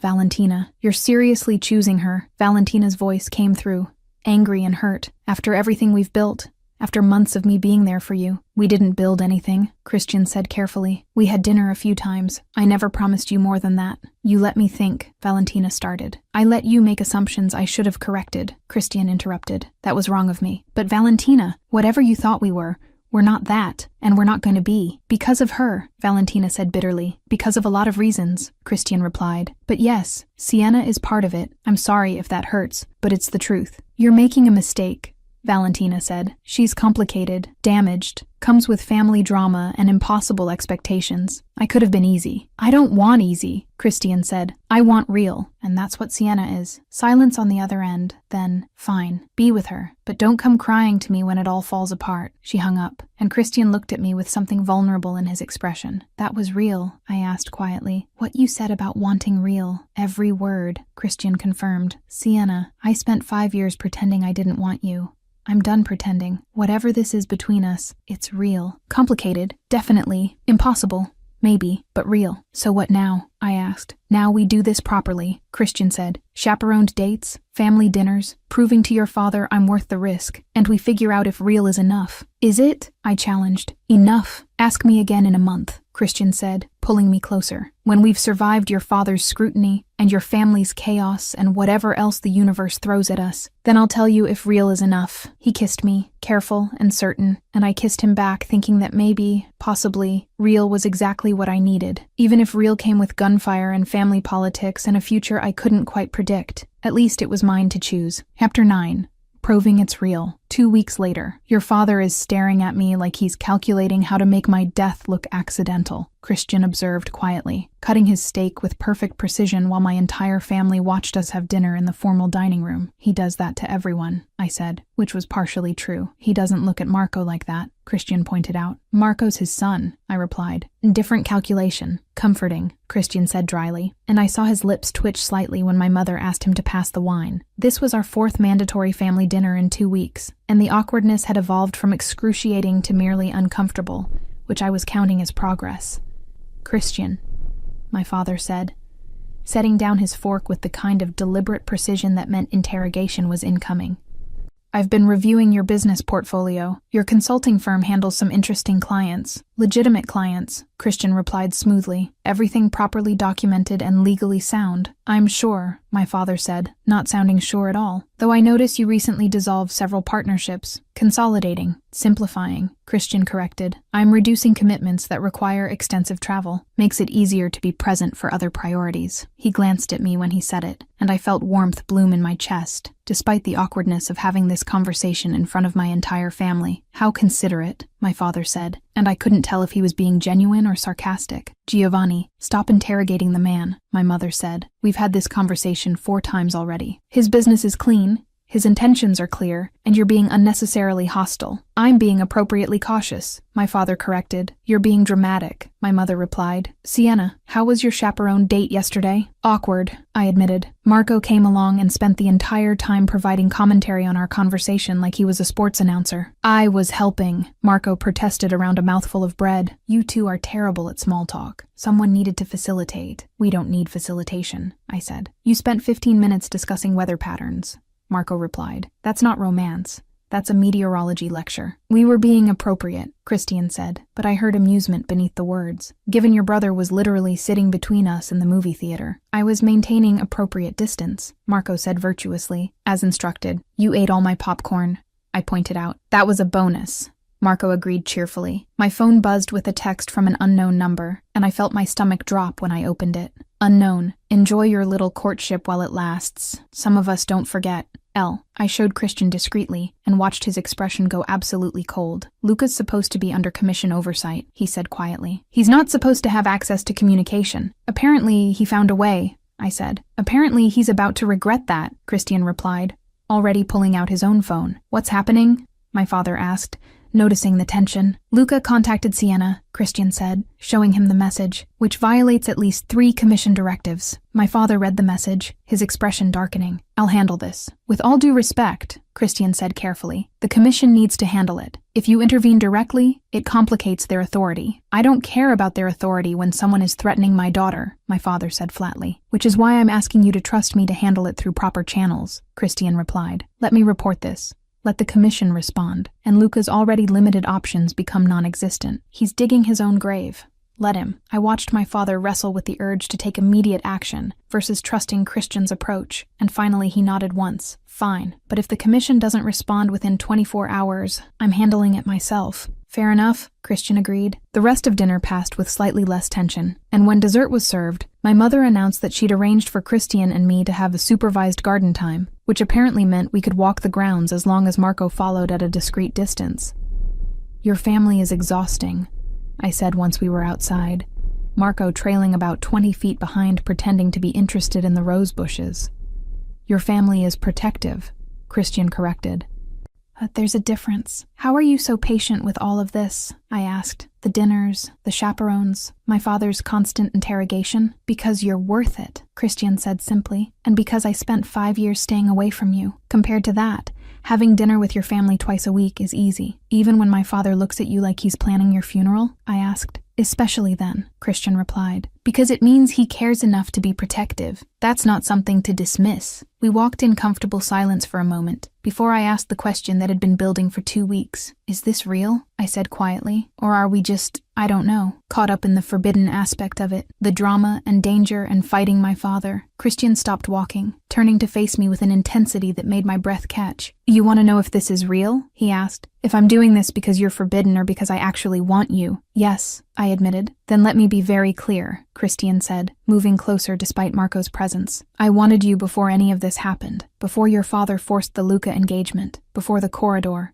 before you even knew I existed in any real way. I've wanted you since you were 20 years old and completely off limits, and that wanting has only gotten more consuming with time. But I'm not finished, he interrupted gently. Yes, the forbidden aspect added urgency. Yes, fighting for you against external pressure made me more aggressive about pursuing this. But Sienna, I would want you in any context, forbidden or allowed, complicated or simple, with your father's approval or without it. You're not a rebellion. You're a choice. The only choice that's ever made sense. The declaration hit hard, stealing my breath, and I felt tears burn behind my eyes that I absolutely refused to let fall with my brother watching. That's real, I managed. That's real, Christian confirmed. Now, do you want to tell me how you feel, or are we pretending this is one-sided? It's not one-sided, I said, surprised by how steady my voice came out. I thought about you for years without admitting I was thinking about you. Noticed things I told myself I wasn't noticing. Wondered why you never looked at me properly and convinced myself it was because I wasn't worth looking at. You were always worth looking at, Christian said roughly. I just couldn't let myself do it. And now? I challenged. Now I can't stop, he replied, his hand coming up to cup my face. And now I look at you and see everything I was too much of a coward to reach for 5 years ago. And I'm trying very hard not to kiss you in your mother's garden with your brother 10 feet away. way, but you're making it extremely difficult. Marco's seen worse, I said, going up on my toes. That's not reassuring, Christian replied, but he kissed me anyway, careful and controlled, despite the heat I felt radiating from him. You two are disgustingly sweet, Marco called from his position by the roses. Also, Dad just appeared at the window. You have approximately 10 seconds before he comes out here. We broke apart, and I turned to see my father indeed standing at the study window watching us with an expression I couldn't quite read. Think he's going to revoke garden privileges? I asked. I think he's considering it, Christian replied, but he kept his hand on my lower back as we walked, making it clear he wasn't apologizing for the kiss. My father met us at the door, his expression carefully neutral. Christian, a word in my study, he said. Sienna, your mother wants to discuss something with you. It was clearly a dismissal, and I watched Christian follow my father inside with a slight amount of trepidation. He's not going to kill him, is he? I asked Marco. Probably not literally, Marco replied, though Dad's been making a lot of phone calls about Christian lately. I think he's running background checks.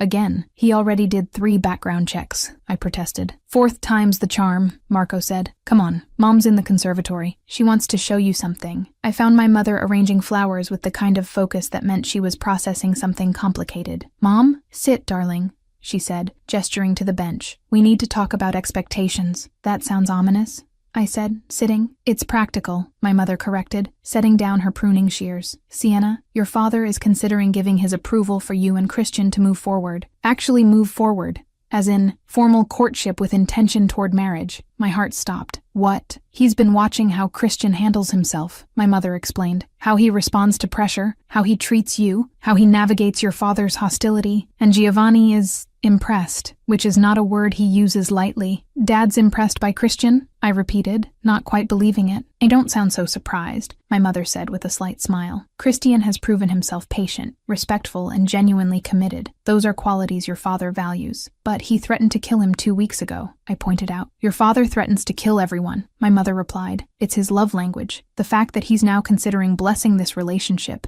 instead of actively sabotaging it means Christian has won him over. Mostly, what's the catch? I asked, because there was always a catch. The catch is that your father wants assurances, my mother said, about protection, about Christian's business remaining clean, about your future being secure. He's going to ask Christian some very direct questions tonight, and depending on how Christian answers, you'll either have your father's blessing or another month of supervised courtship. What questions? I asked nervously. Questions about intentions, my mother said. About whether Christian is serious enough to actually commit, or if this is still exploratory. Your father doesn't do exploratory, Sienna. If he's giving his approval, it's because he believes this leads somewhere permanent. That's a lot of pressure, I said. That's family, my mother corrected. We don't do casual in the Cavalieri world. Everything is permanent, binding, consequential. If you're not ready for that level of commitment, you need to tell Christian now, before your father has this conversation with him. I sat there processing, trying to figure out if I was ready for permanent, and realized that despite the chaos, and the short timeline, and the absolute insanity of the past month, I couldn't imagine choosing anything else. I'm ready, I said. Are you sure? My mother pressed. Because once your father gives his blessing, walking away becomes infinitely more complicated. You'll be formally attached to Christian in ways that matter to every family in this city. That's not something you undo easily. I'm sure, I said, more confidently now. Mom, I spent 5 years wondering why he wouldn't look at me. Now I know he was looking the entire time.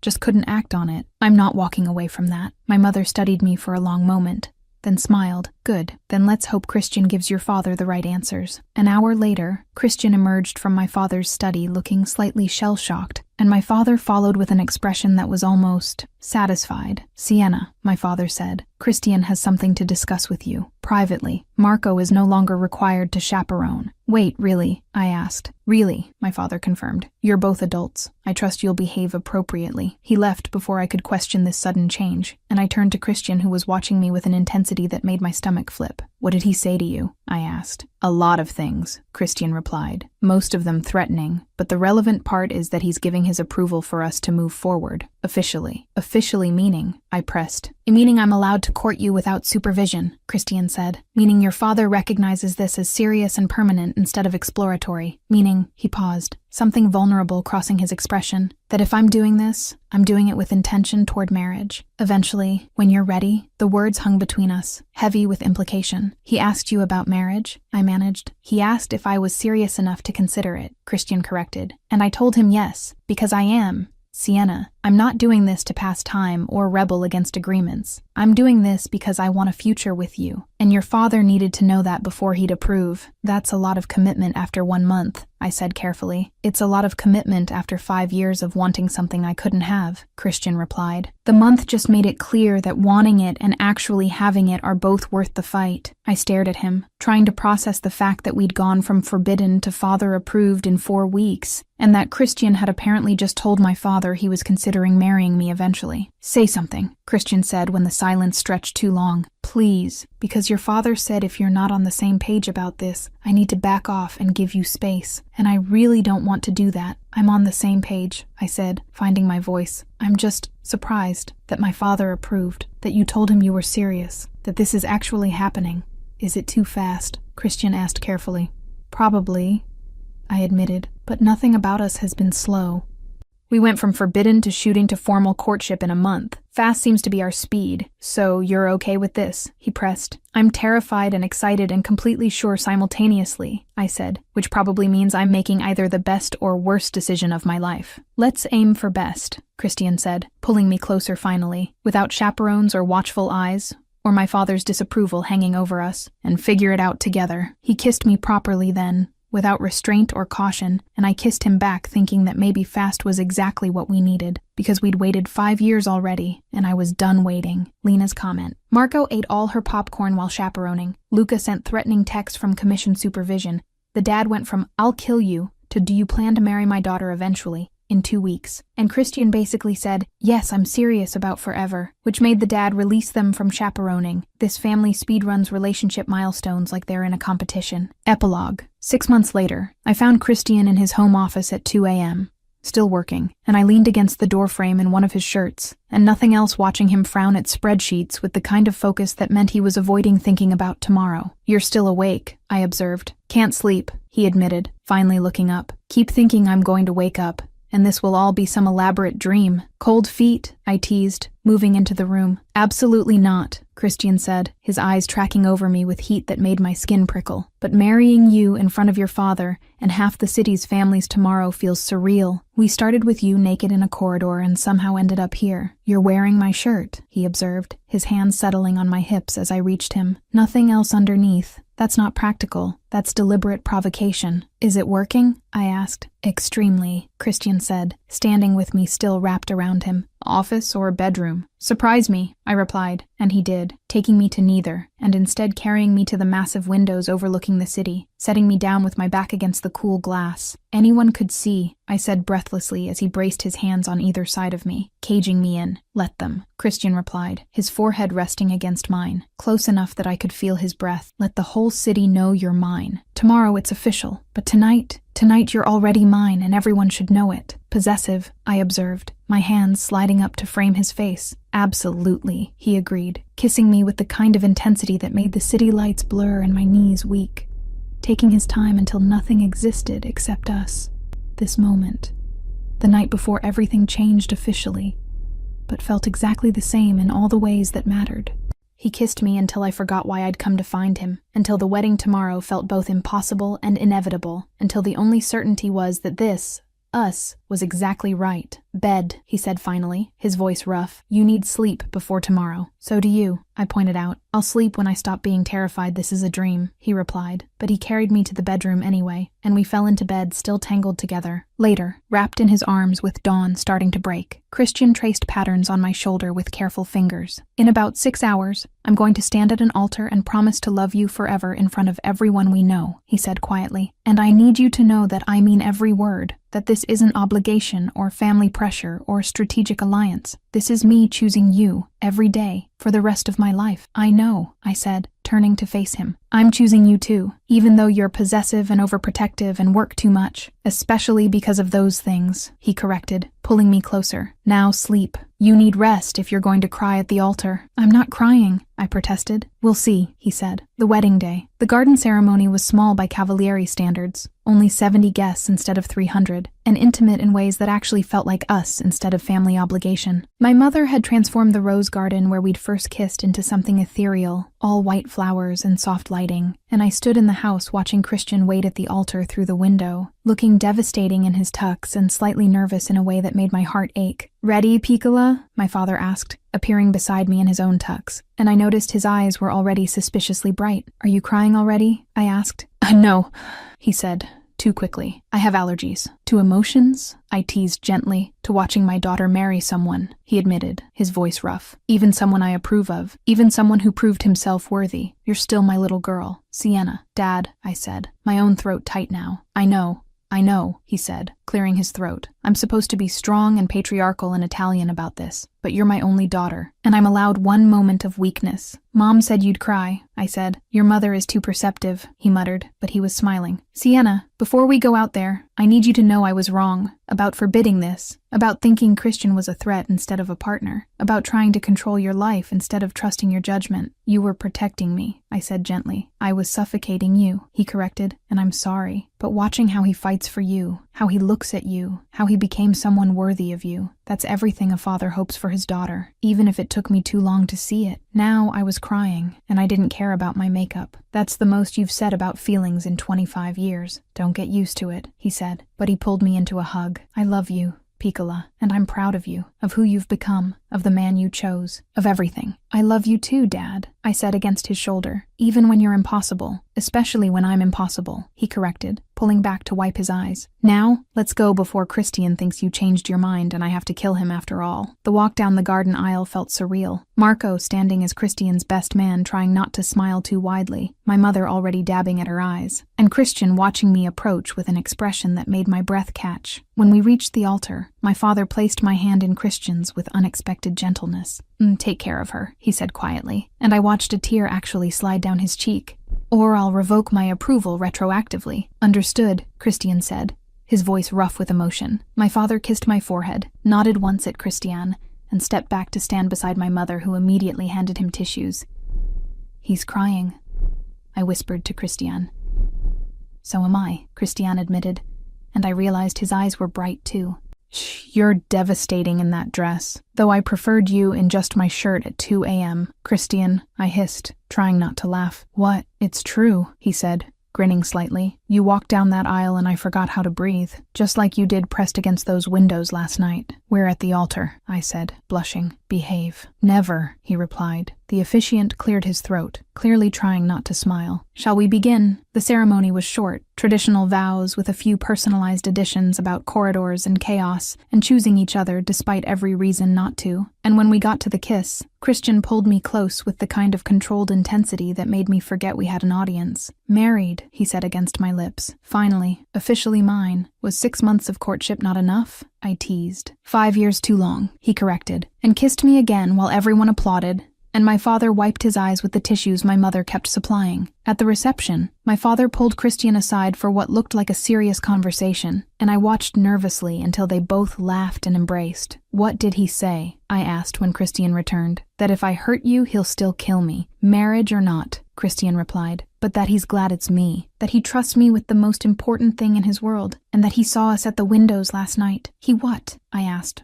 mortified. "He has security cameras everywhere, apparently," Christian said, clearly amused. He said, "At least you're passionate about my daughter." "I'm never going near those windows again," I said, burying my face in his chest. "Yes, you are," Christian corrected. "Tonight, tomorrow, every night we're married." "Because I meant what I said. Let the whole city know. You're mine. You're impossible," I said. "You married me anyway," he pointed out. "Best decision I ever made," I admitted, watching my father dance with my mother, his face still suspiciously bright. "Even if my dad watches security footage, especially because your dad watches security footage and still approved," Christian said. "That's real acceptance." We danced while the sun set, and my father watched with tears still in his eyes, and everything felt exactly right. We'd started with chaos.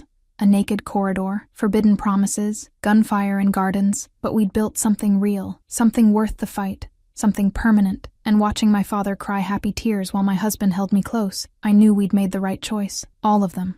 Now, the fun facts from our story that everyone loves, totally worth listening to. Christian handed over his jacket without looking, turned his back, took it off, tossed it in her direction, kept absolute control while dying inside. True story. He told me himself. Christian never touched her. But no other man ever saw her the way he saw her in that corridor. The promise was made by Christian's father, Vincent, to Sienna's father, to protect her from what Christian could become as a don. Vincent loved Sienna like a daughter. Christian stalked Sienna secretly, off the radar, for 5 years, admitted he'd wanted her since she was 20. Red dress. Her father's party. She laughed and the whole room lit up. Luca sent snipers during tea time, 4 shooters. Terrible aim. More theater than real assassination. But they destroyed her mother's rose garden. She loved those plants. Sienna's mom has a gun in the panic room, pulled the pistol with perfect form, aimed at the door, made tea during the shootout. Did you think I married into this family unarmed? A true boss. Giovanni the father went from, "I'm going to kill you," to "What are your marriage intentions?" in 2 weeks. Christian proved himself worthy by surviving interrogations and not retaliating against threats. Marco the brother was the best secondary character, declined 43 calls from Valentina for fun, hacked security to cover for Sienna, ate all the popcorn at the movies as a chaperone, supervised dating included, mandatory dinners twice a week. Marco as a chaperone at the movies sitting between them, revocable garden privileges, and 15 minutes of weather-only conversation, LOL.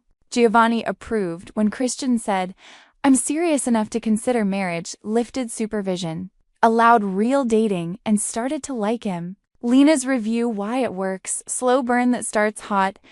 Chapter 1 is already on fire, but it takes 9 chapters for them to truly be together. Forbiddens with a reason, not dad said no, but a death-bound promise between families for genuine protection. Competent villain. Luca escalated to a shootout. Not just empty threats. Real family. A mom who makes tea during an attack. A father who changes his mind based on evidence. A brother who's funny without being dumb. Strong protagonist without being annoying. Sienna has panic, fear, vulnerability. But she confronts her father, demands choices, and isn't passive. Gold secondary characters. Marco stole scenes. The mom is a silent mastermind. Even Valentina was well written as territorial, but not a villain. The difference? A relationship built in layers, instant chemistry, trapped for years in that corridor. But trust and commitment took months. Christian proved himself through actions, stood up to his father. Protected her, negotiated terms, waited until she was ready. I loved this story. I was inspired on this one, darling. Did you love it too? I want to know. The more you comment, the more I understand what you want. See you in the next story. That one promises everything too.